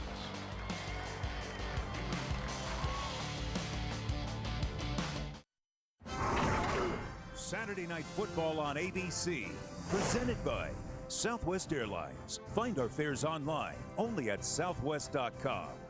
Ford, Drive One, and Enterprise Rent-A-Car. We'll pick you up.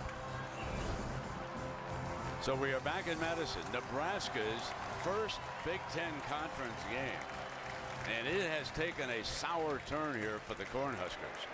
3 interceptions, and all 3 turned into touchdowns as Russell Wilson dances in for the last one. Marlowe and Abdullah are back deep.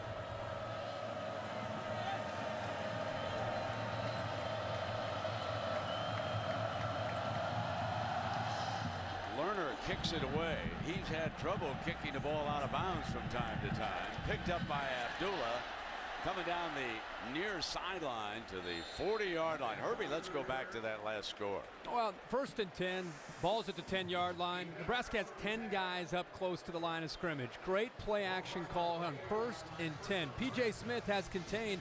That's why Bo Pelini was so upset with him. Lost his focus, came down, collapsed down, and there's the speed and quickness once again of Russell Wilson. And love the call by Paul Christ. And Bo Pelini lets P.J. Smith know that made the mistake there on not keeping contained. Now they go back to the option, and Burkhead got no more than a yard. Nizegwu, the defensive end, would not give him the corner. Everybody wanted Nebraska to come out running. They've rushed for only 61 yards here tonight. The defensive ends have done a good job here for the Badgers. They'll try the toss play to Burkhead. That's not going anyplace. He made the most of it.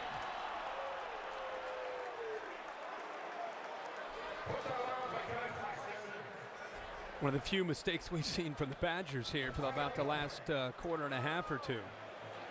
And Nebraska needed anything to try to spark this offense, and maybe this 15-yard penalty will help them. Oh, they're going to call. Wow, thought it might be a little bit of a push, a little extra push, but it's the holding call. Holding, offense, number 81. Just what they need. 10 yards, previous spot. Repeat, second down. That's Ben Cotton, one of the tight ends who was guilty. There's your last 5 drives by the Cornhuskers. The punt, 2 interceptions, which were turned into touchdowns. Then they missed the 50-yard field goal at the end of the half. And now an interception to start the second half, and the Badgers convert that too. Second down and 18. Jarred loose on the hit. Jamal Turner. Yes. With Southward over there, Southward, and he delivered the blow. Southward makes a great read on this play and actually gets in there to be able to separate the young freshman from the football. So one of the few good reads we've seen, and a good throw by Martinez. He puts the ball where the young freshman has a chance, but you can almost feel Turner looking over his shoulder, waiting for that impact. It may have affected his concentration on the football. The Sharks are circling in the Badger secondary. Martinez will take off, and this will bring about a Nebraska punt.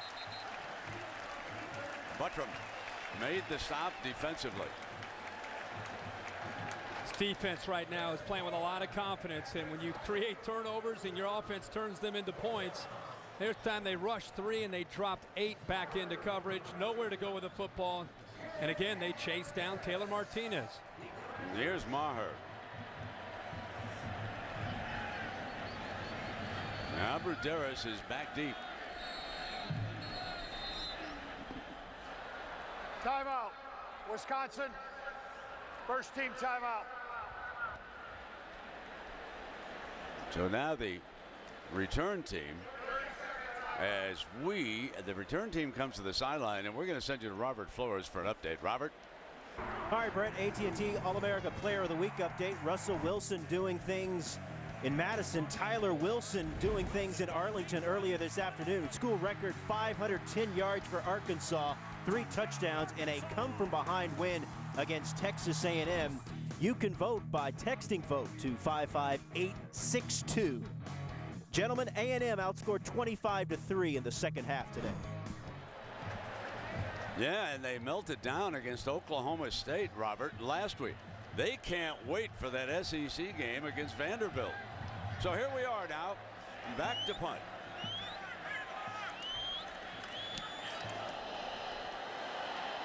Fair catch is signaled for and made at the 18-yard line. The Badgers look like they could have an argument to be number 1 tonight.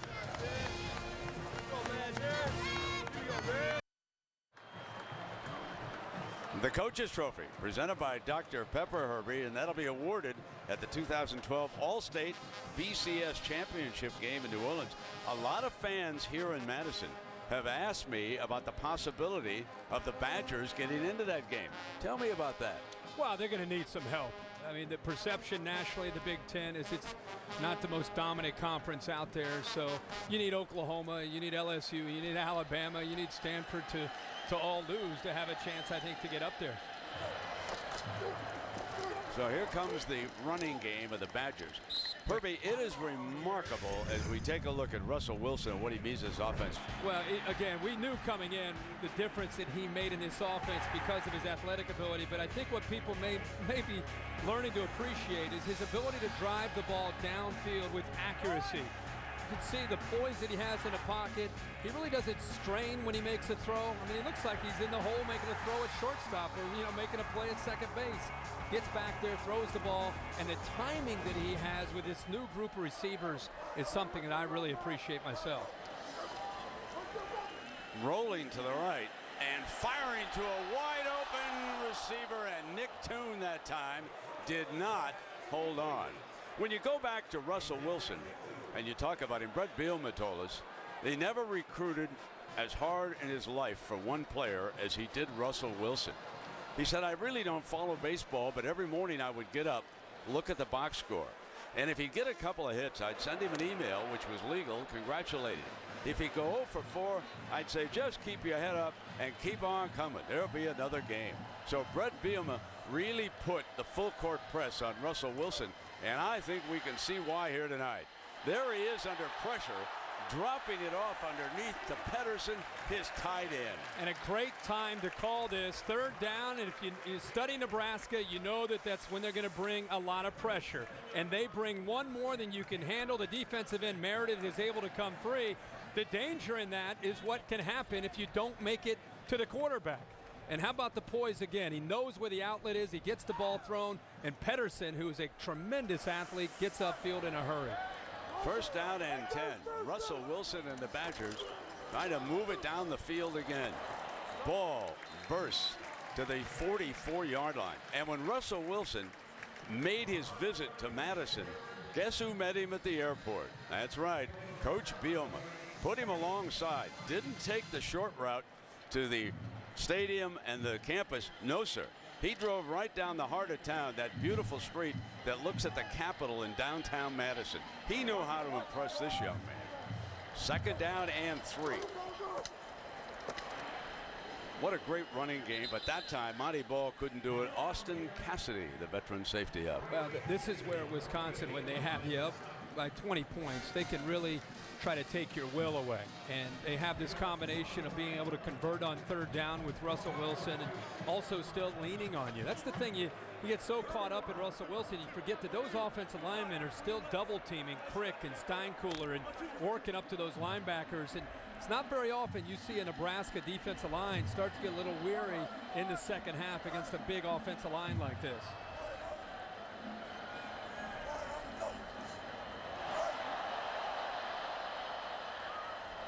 Timeout. Clock was down to 1 second. There's the awareness of the quarterback again. 2nd team timeout. Did not want to take the 5-yard penalty. Trying to get the offense set. So a reminder again on Monday night, Herbie. It'll be Indianapolis and Tampa Bay. Talk to me about the improvement of Josh Freeman and the way he's matured as a leader in the NFL. Well, you know, he came out of Kansas State and he didn't have quite the fanfare that we saw with some of the other quarterbacks, but he's really settled in. And in fact, he settled in pretty early in his career. And who would have thought when they had this game scheduled for Monday night that the Buccaneers are the team to beat on Monday night against the Indianapolis Colts?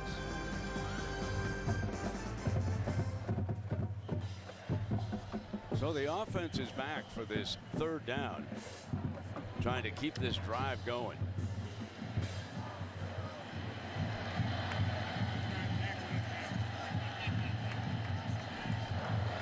So we'll watch that offensive line that Herbie talked about go to work here.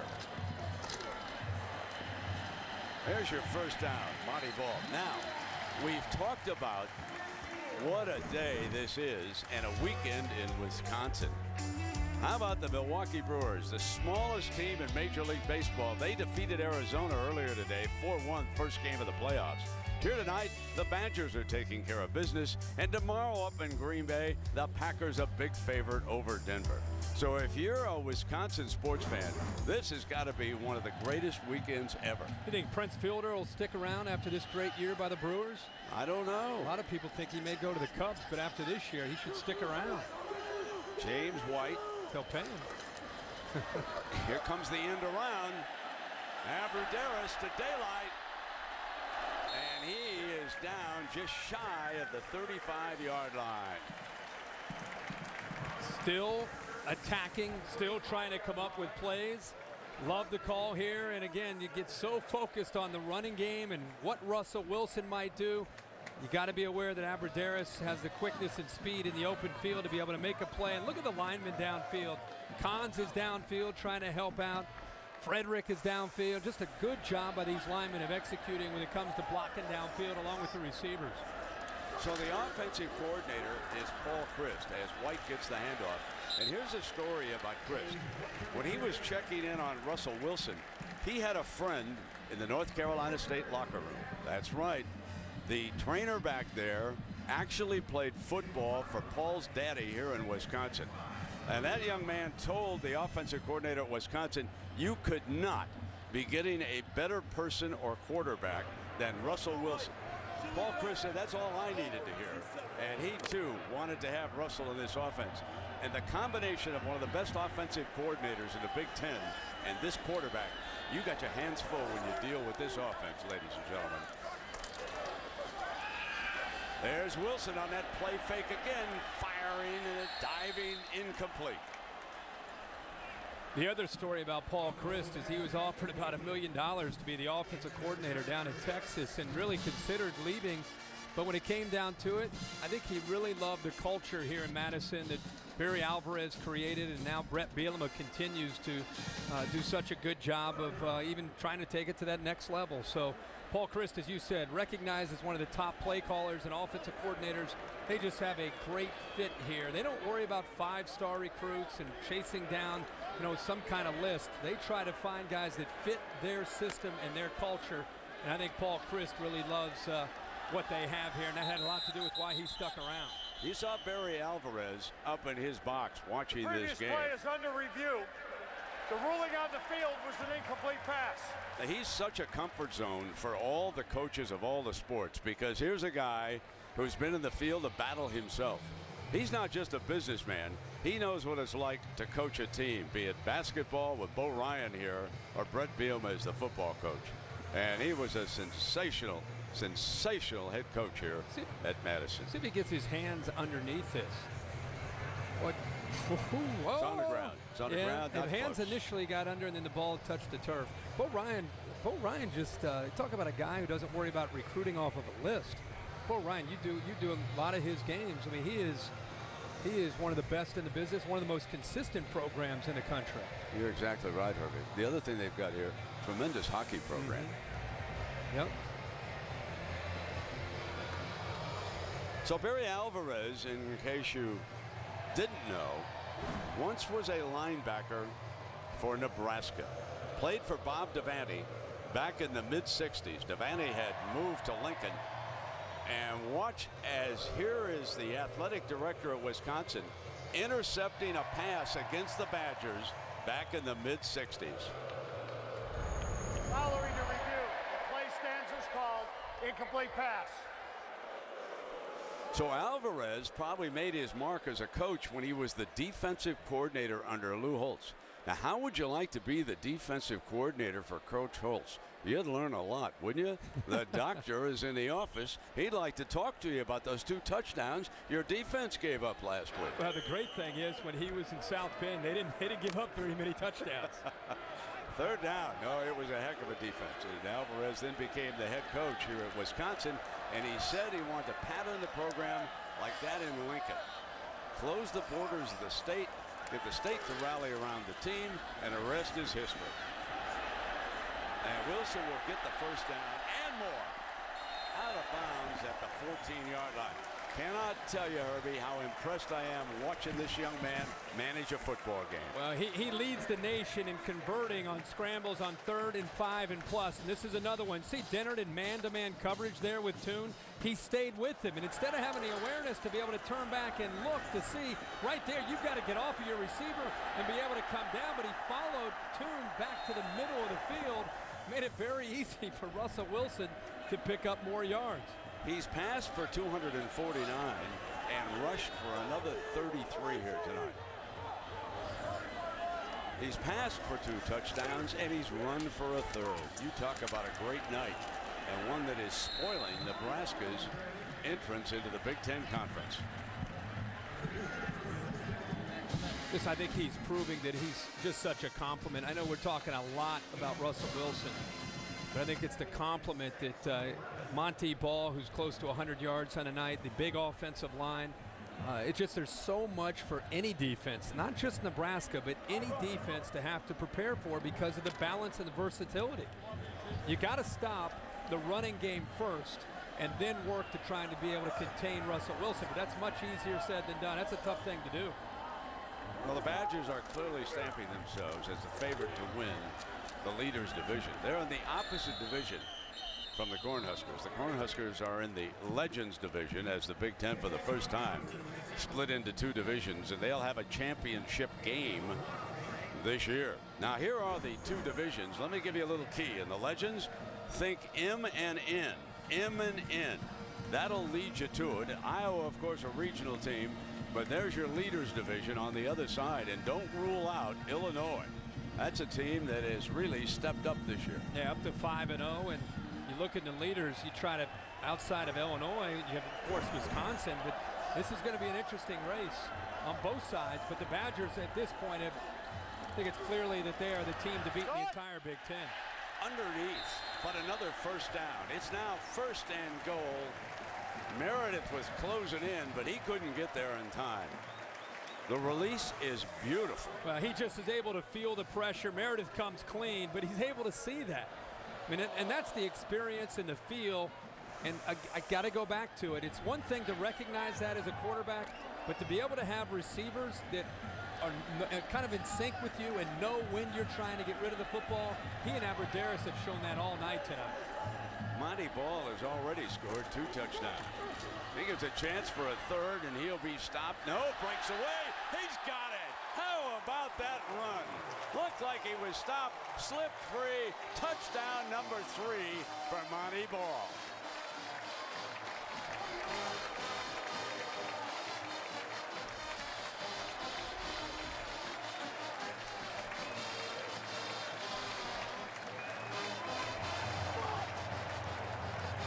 So the Badgers, 14 plays, 81 yards. And it's a tough night for the Pelini brothers. Welsh tacks on the extra point. Brennan's actually defended pretty well. Nebraska did about all they could do to be able to hold up against Zeitler pulling around, Ewing with a kick-out block, Pedersen's there pulling around.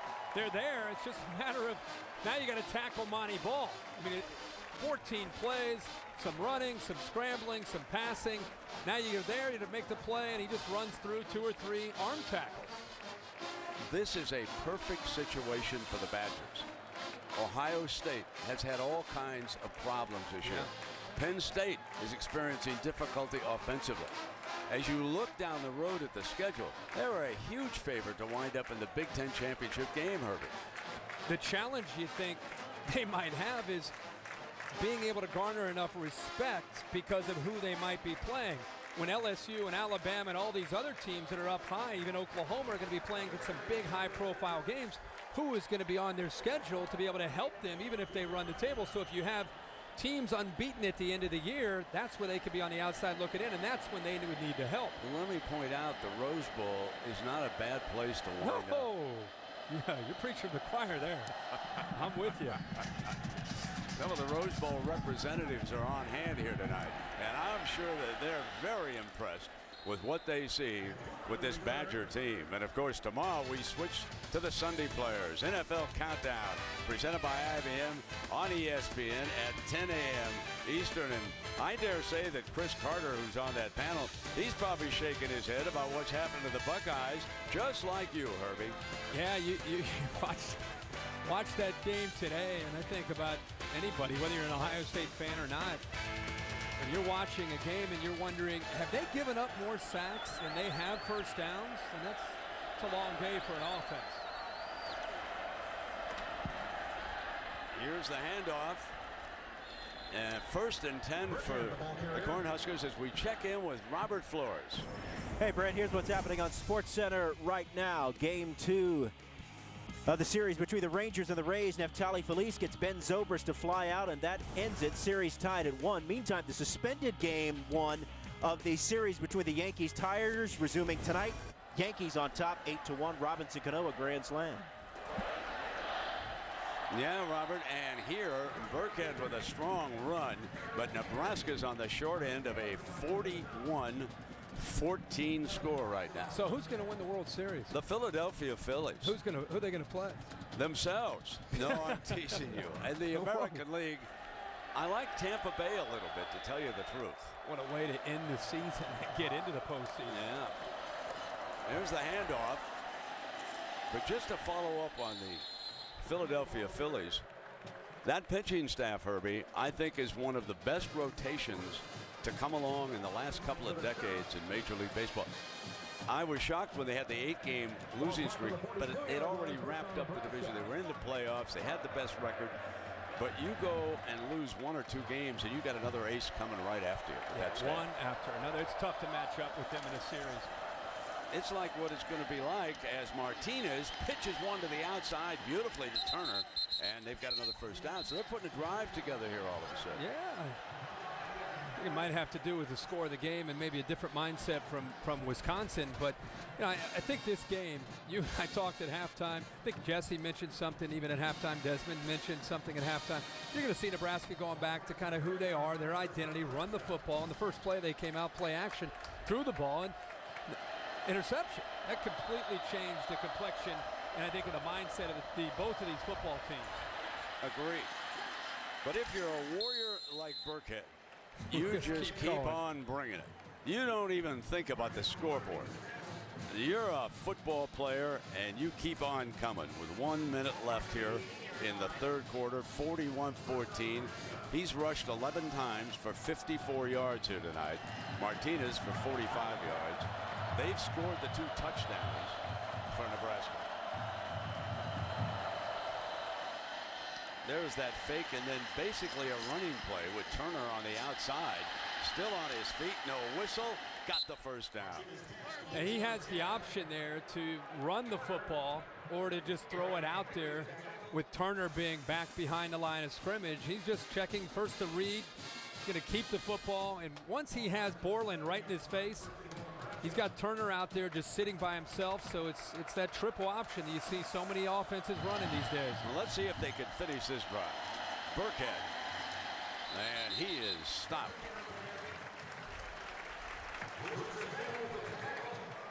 Herbie, when you think about this Badger team, the dominating Bo Pelini and the Huskers here tonight, consider this stat. They had 12 players go to training camp with NFL teams. 12. That's more than any school in the country. That's a lot of talent. 3 offensive linemen who started as we come to the end of the quarter. But here they are, 1 quarter away from beating Nebraska. This presentation of Saturday Night Football, presented by Southwest Airlines, returns after this message and a word from our ABC station. It's a Badger tradition.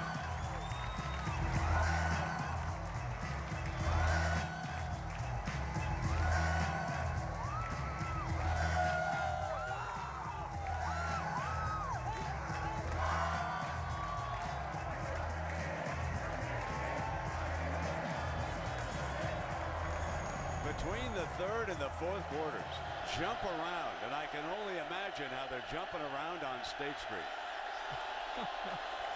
Second down and goal. Martinez trying to get the Huskers into the end zone. He rides to the outside, and the Badger defense read it perfectly.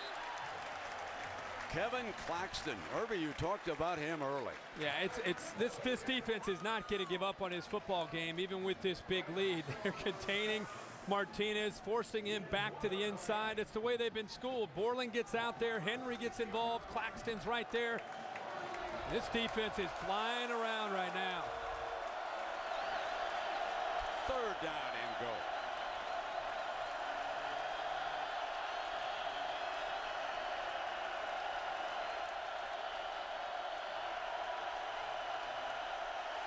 Fumble on the snap. Martinez picks it up on one hop. It is now fourth down and goal. It all began when they couldn't hook up on the snap.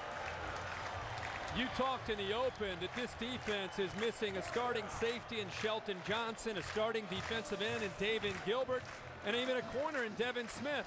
And they're still playing tonight very, very well. Miscue has a lot to do with the energy in this stadium. I don't think Martinez was really focused and ready for the snap. The ball bounces. He's lucky to even get his hands back on the football. Here's an example of how dominant that defense has been.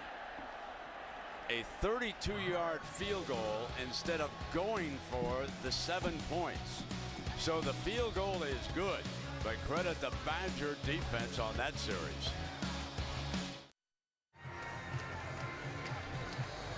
Back in Madison with Kirk Herbstreit and Aaron Andrews, I'm Brett Musburger. The Badgers leading 41-17.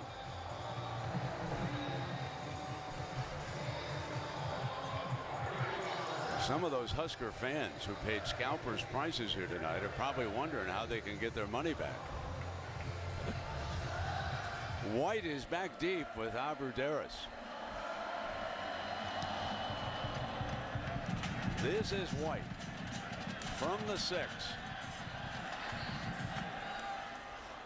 Shakes a couple of tacklers, and he'll be down around the 25. Well, the NASCAR chase continues. They're in Dover. It's the 3rd race, and nobody is any hotter than Tony Stewart.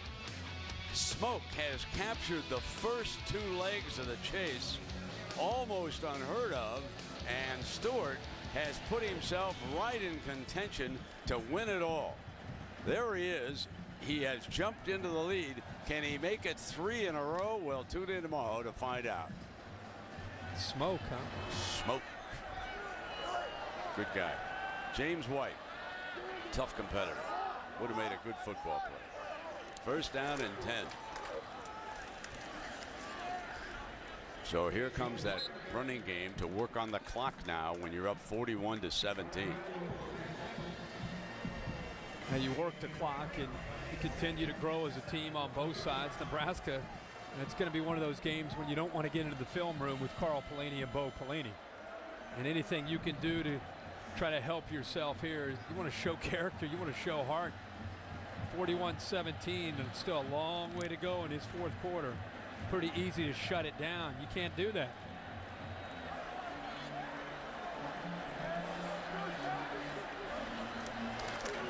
On 2nd down. There's one guy that won't do it, Levante David. What a fine linebacker he is. We thought he might be more involved in stopping this run game. We saw him early. He actually put some pressure on Russell Wilson. That time he shot through the gap there. Made a nice play. Now we see Jake Byrne, the tight end, is down on the ground being tended to on this play. And also Monty Ball, the running back. So a reminder that right after we finish Saturday Night Football, be sure to stay tuned to your ABC stations for the late local news.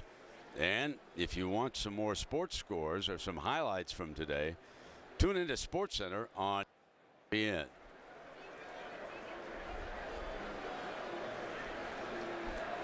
.419 yards for the Badgers tonight.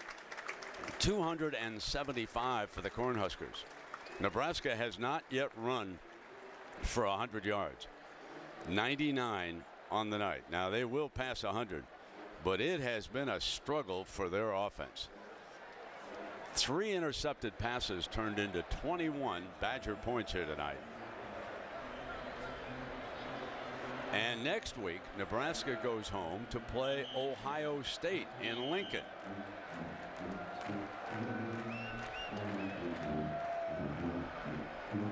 Buckeyes coming off that disappointing loss to Michigan State in Columbus today, in which they didn't score until the last minute of that game. 3rd down and 8. Russell Wilson moves the pocket beautifully, incomplete, and a penalty flag comes flying. Abruderis, the receiver.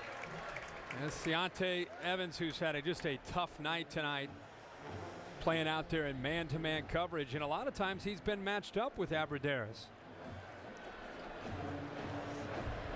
He's kind of trying to state his case that he thought Abruderis pushed off on him, but they're going to get him for the holding call. 10-yard penalty. Who's automatic? First down. That's 8 penalties on the Cornhuskers tonight, resulting in 65 yards of penalties. Only 2 for 18 yards against the Badgers.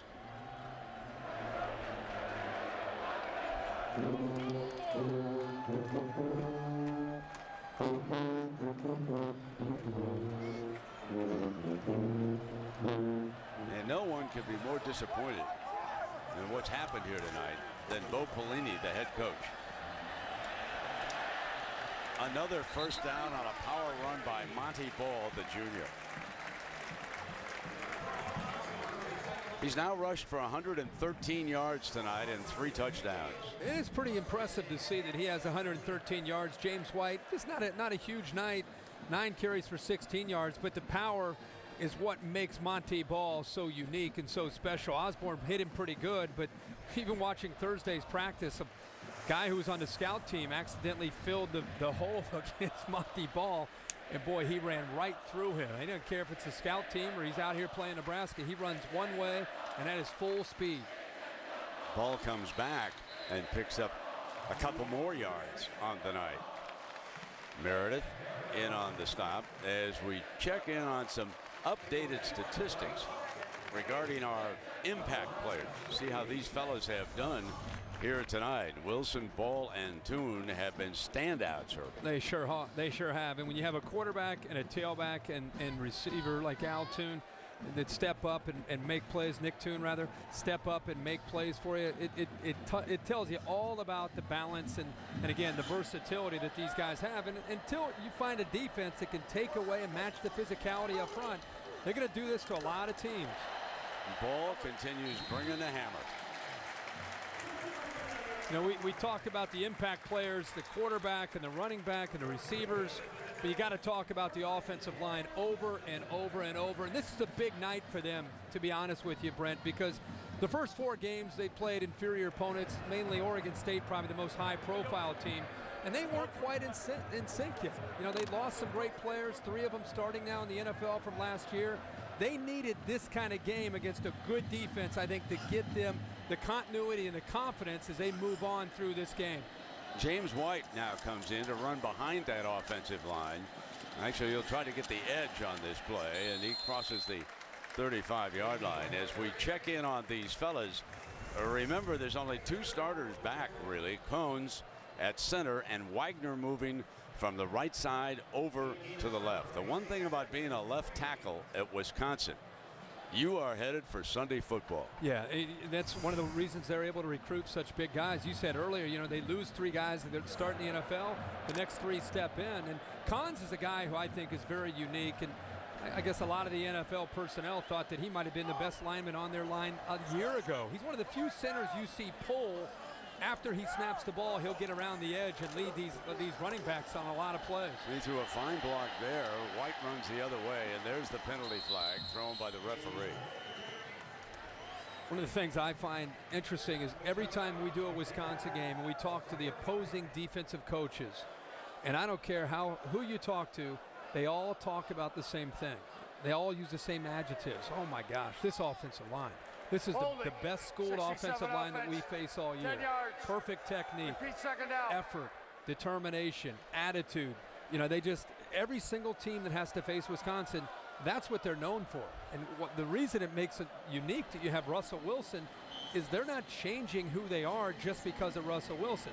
They still have that big line and they still have these backs, but they complement it now with Russell Wilson, his decision-making, his poise, and of course his physical ability. And Cornhusker fans must think about their past when they watch this Badger offensive line, because Barry Alvarez came here, played at Nebraska, loved Devaney, and said, I want a team like the Cornhuskers. And that's what you're watching now with that offensive line that Herbie's talking about, as the Badgers are closing in on a conference win here against Nebraska. The other thing that you love about this big offensive line, there's not a lot of body fat on these guys. I mean, they're big boys. They average 6'5", about 322 pounds. But there's not a lot of slop up there on these guys. They're athletic. They move around very well. And that's kind of what they demand from their starting offensive linemen. How often do you see them pulling and coming around the edge? You got to be able to move. You can't just be a big body. Last 2 left tackles, Joe Thomas, Gabe Karimi, both playing Sunday football. And now Ricky Wagner working on that position as Wilson will go down. Tried to go down and he did. Keep the clock going. He would not step out of bounds on the play. Thorell was there defensively. 8,545 passing yards at North Carolina State. And now he's got the Badgers dreaming of playing for a BCS championship. Man, look at the slow motion wave here. You ever see that? Oh, man. Following the play, personal foul, unnecessary roughness, number 12. 15-yard penalty, automatic, first out. Courtney Osborne guilty.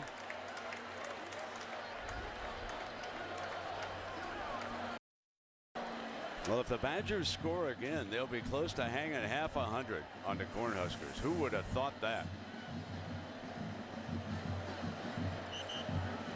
Look at how he gets down to keep that clock running. And that's a good job for Nebraska. It's just, again, one mistake after another. And that's what Bo Pelini knew coming in. He said, we've got to quit self-destructing with penalties and turnovers. They've got 9 penalties on the game tonight. White back in as the tailback. And what a great fake on that play as Abruderis took the handoff and came around in. Herbie, now for tonight's big picture, brought to you by Sony. Take us through it. Another exciting Saturday of college football, unless you're an Ohio State fan. Tough game for Ohio State. Great job by Mark D'Antonio, former Ohio State assistant, coming back and knocking off the Buckeyes. How about Arkansas? That big comeback in the second half. Second straight week that A&M can't hold on after building up a lead at halftime. And Clemson on the road, showing that the magic continues for the Tigers as they go to Lane Stadium and remain unbeaten and knock off the Hokies. A big win on the road. White cuts back, gets another first down. And so my question to you, Herbie, could Clemson be this year's Auburn? I said that this morning going into this game. The way Taj Boyd is running Chad Morris's offense, again a disciple of Gus Malzahn, and the fact that nobody was talking about Clemson, I felt this week coming in that they'd become this year's Auburn. And it's interesting that they were able to take it on the road this week and knock off Virginia Tech. Before we coronate Clemson, keep an eye on this tape. The Badgers have shown everybody tonight what they've got. They've rushed for 208, passed for 255, and they've got a leader who's going to be making the rest of the way. I dare say next week, and all of the folks who bring out those Heisman polls and votes, you're going to see number 16 on those lists. Russell Wilson has made a huge statement here tonight in Madison.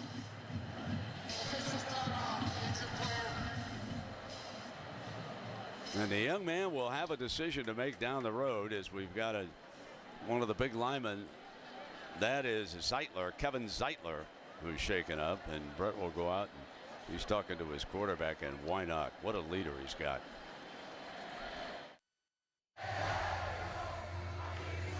Well, the Saturday countdown. Night Football on ABC, presented by Southwest Airlines. Find our fares online only at southwest.com.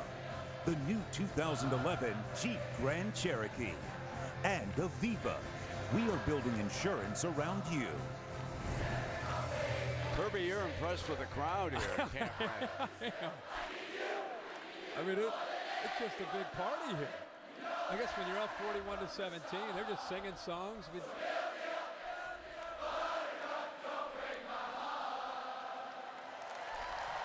Back to action. It's like this is a break from the party, the game. 2nd and 8. And here's Ball looking for touchdown number 4. Penalty flag is thrown.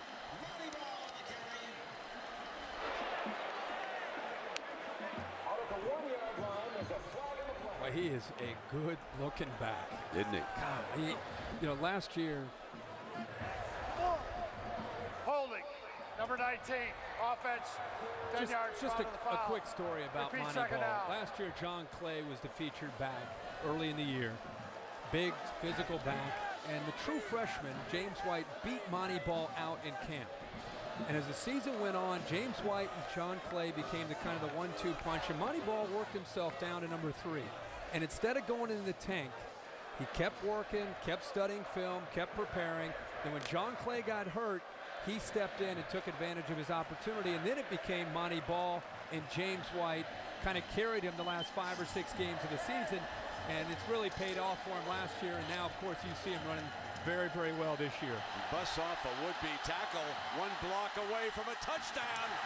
That's his 4th touchdown of the night. Monty Ball put him in the argument and discussion for the Doak Walker Award this year.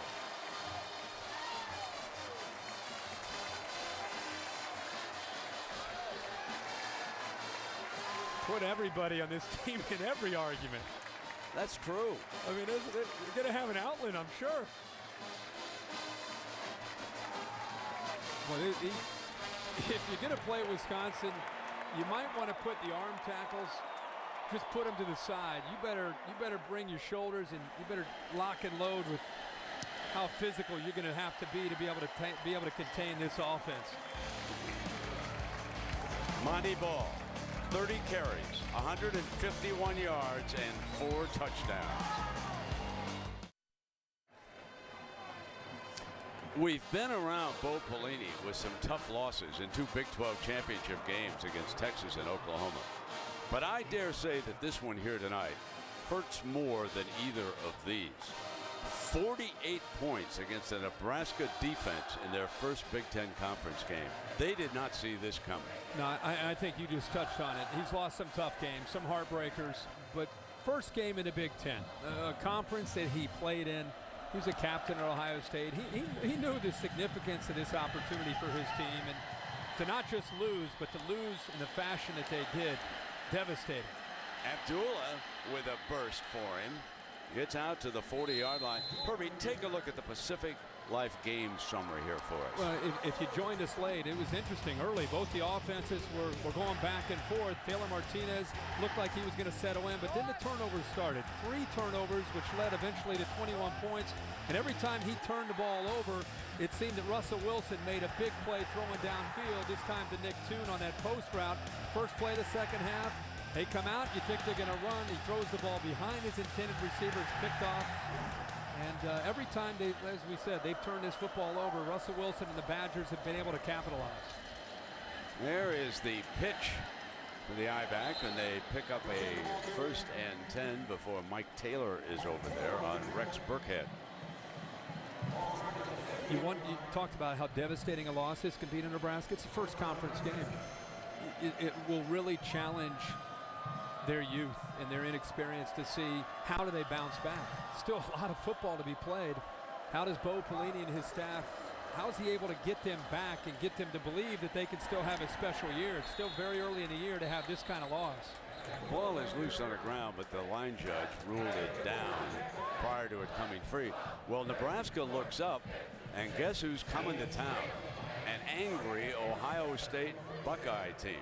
We could be headed for a real low-scoring game next Saturday night. You know, you go back to 2000 with this Nebraska program, and they have struggled against top 10 teams. Coming into tonight, they were 2-15 against top 10 teams, and now moved to 2-16. So Sean Watson's West Coast offense was given up this year for more of the option look, but that hasn't worked against the Badgers tonight.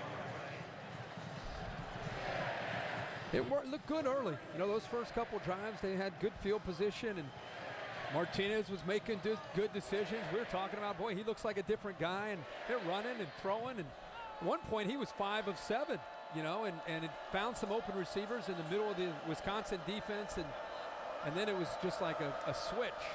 And started to turn the football over, series after series after series.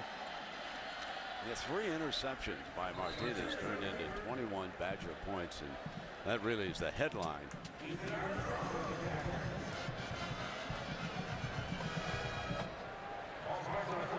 Final 3 minutes.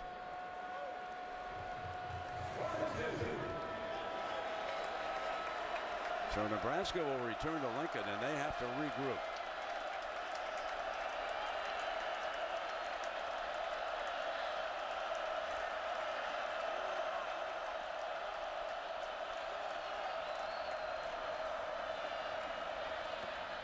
Martinez picks up the first down And Herbie, what about the quarterback situation for Ohio State?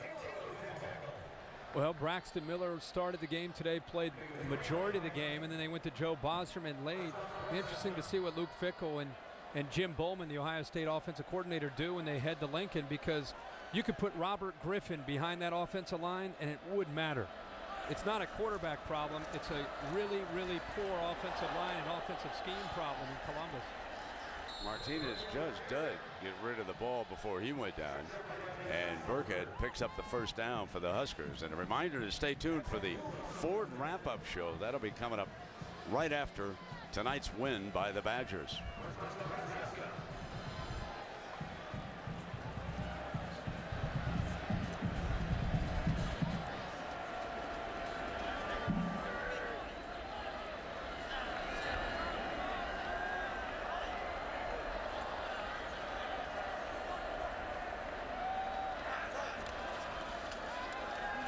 Martinez takes it back, hit on the delivery, battle in the end zone, incomplete.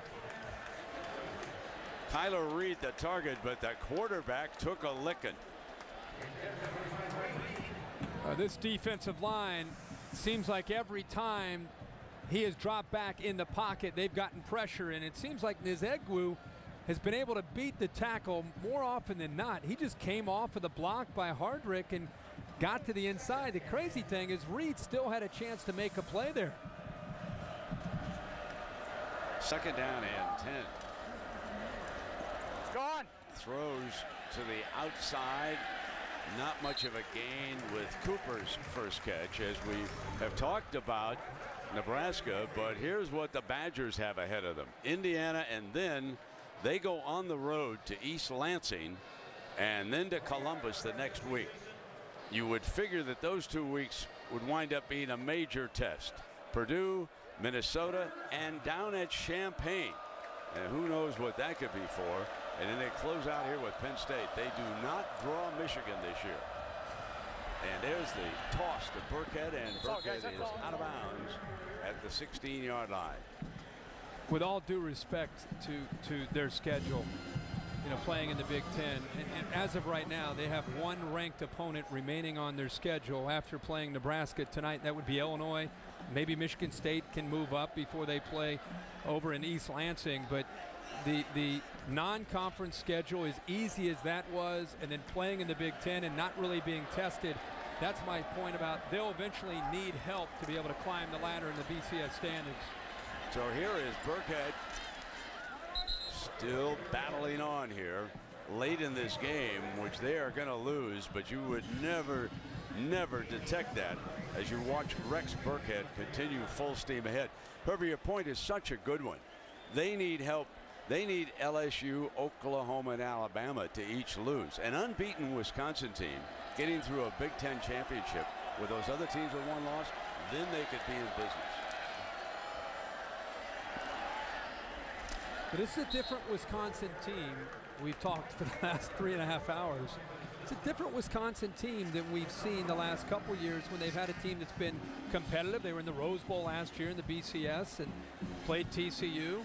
But the quarterback, because he not only affects the offense, I think he affects the confidence of the defense in the way they play as well. Battling toward the end zone and just short of. Mike Taylor stops the determined back from making the end zone. And you've got to take your hat off to these youngsters here on Nebraska who are trying to finish it up with a touchdown with 12 seconds to go. I know the crowd doesn't like it. They don't have a chance to win the game.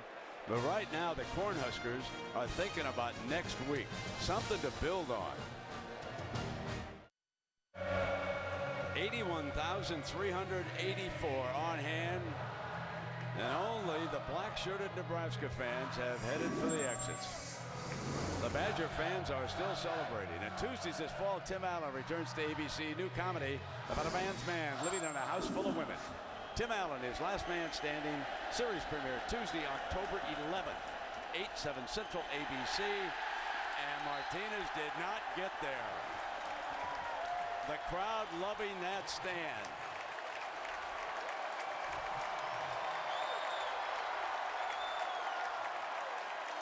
And the two teams pour onto the field. Brett Bielema and the Badger coaches are to be congratulated on what they've put together with this franchise. It's been 37 years since the Badgers have played the Cornhuskers. The last time Nebraska came in here ranked number 4, and the Badgers upset them 21-20. And here tonight, in the first game of the Big Ten ever for Bo Pelini and the Huskers, Wisconsin dominates it. Let's go down below now to Aaron Andrews. Brent, thanks so much. In the coaches' meetings, I think all of your guys stressed this is a measuring stick game. All right, so what'd you learn about your team? Well, I liked we had some adversity early on, kept our composure. I thought our guys, played a 4-quarter game against a very good football team, but we got a good football team. We got a good quarterback. He's about his best, good running back. Very excited, very happy for our guys. About that quarterback, why was he so effective tonight? Because he is what he is. He's the same guy every day. He doesn't flinch ever. He just kind of takes the whole game for what it is. And the great thing is, he's a Badger. And what about the fact, you talked about your running attack, Monty Ball, 4 touchdowns tonight. What's it like having an offense this balanced? Well, I like the fact that it's all the guys kind of working together. Monty's good. You saw Russell trying to block the guy down there to get him in the end zone. I think there's a feeling of just a lot of guys that are selfless, just want to make sure everybody else is better. All right, go enjoy the feeling. Thanks. Thank you. On Wisconsin. Herbie, your final thoughts on this big win for the Badgers? Impressive. I mean, Coach just said it all there to Aaron. This is a team that it seems to be on a mission. We could talk all we want about Russell Wilson, the offensive line, this defense playing well. What he just said is very important. They're selfless. This team wants to win for each other. They don't care who gets the recognition and attention. And when you have that intangible, you're a dangerous football team. Wisconsin outscores Nebraska in the second half 21-3 for a 48-17 final.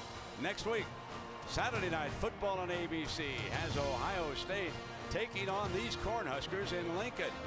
It'll be a bounce-back game for both. It's 8 p.m. Eastern, 5 Pacific.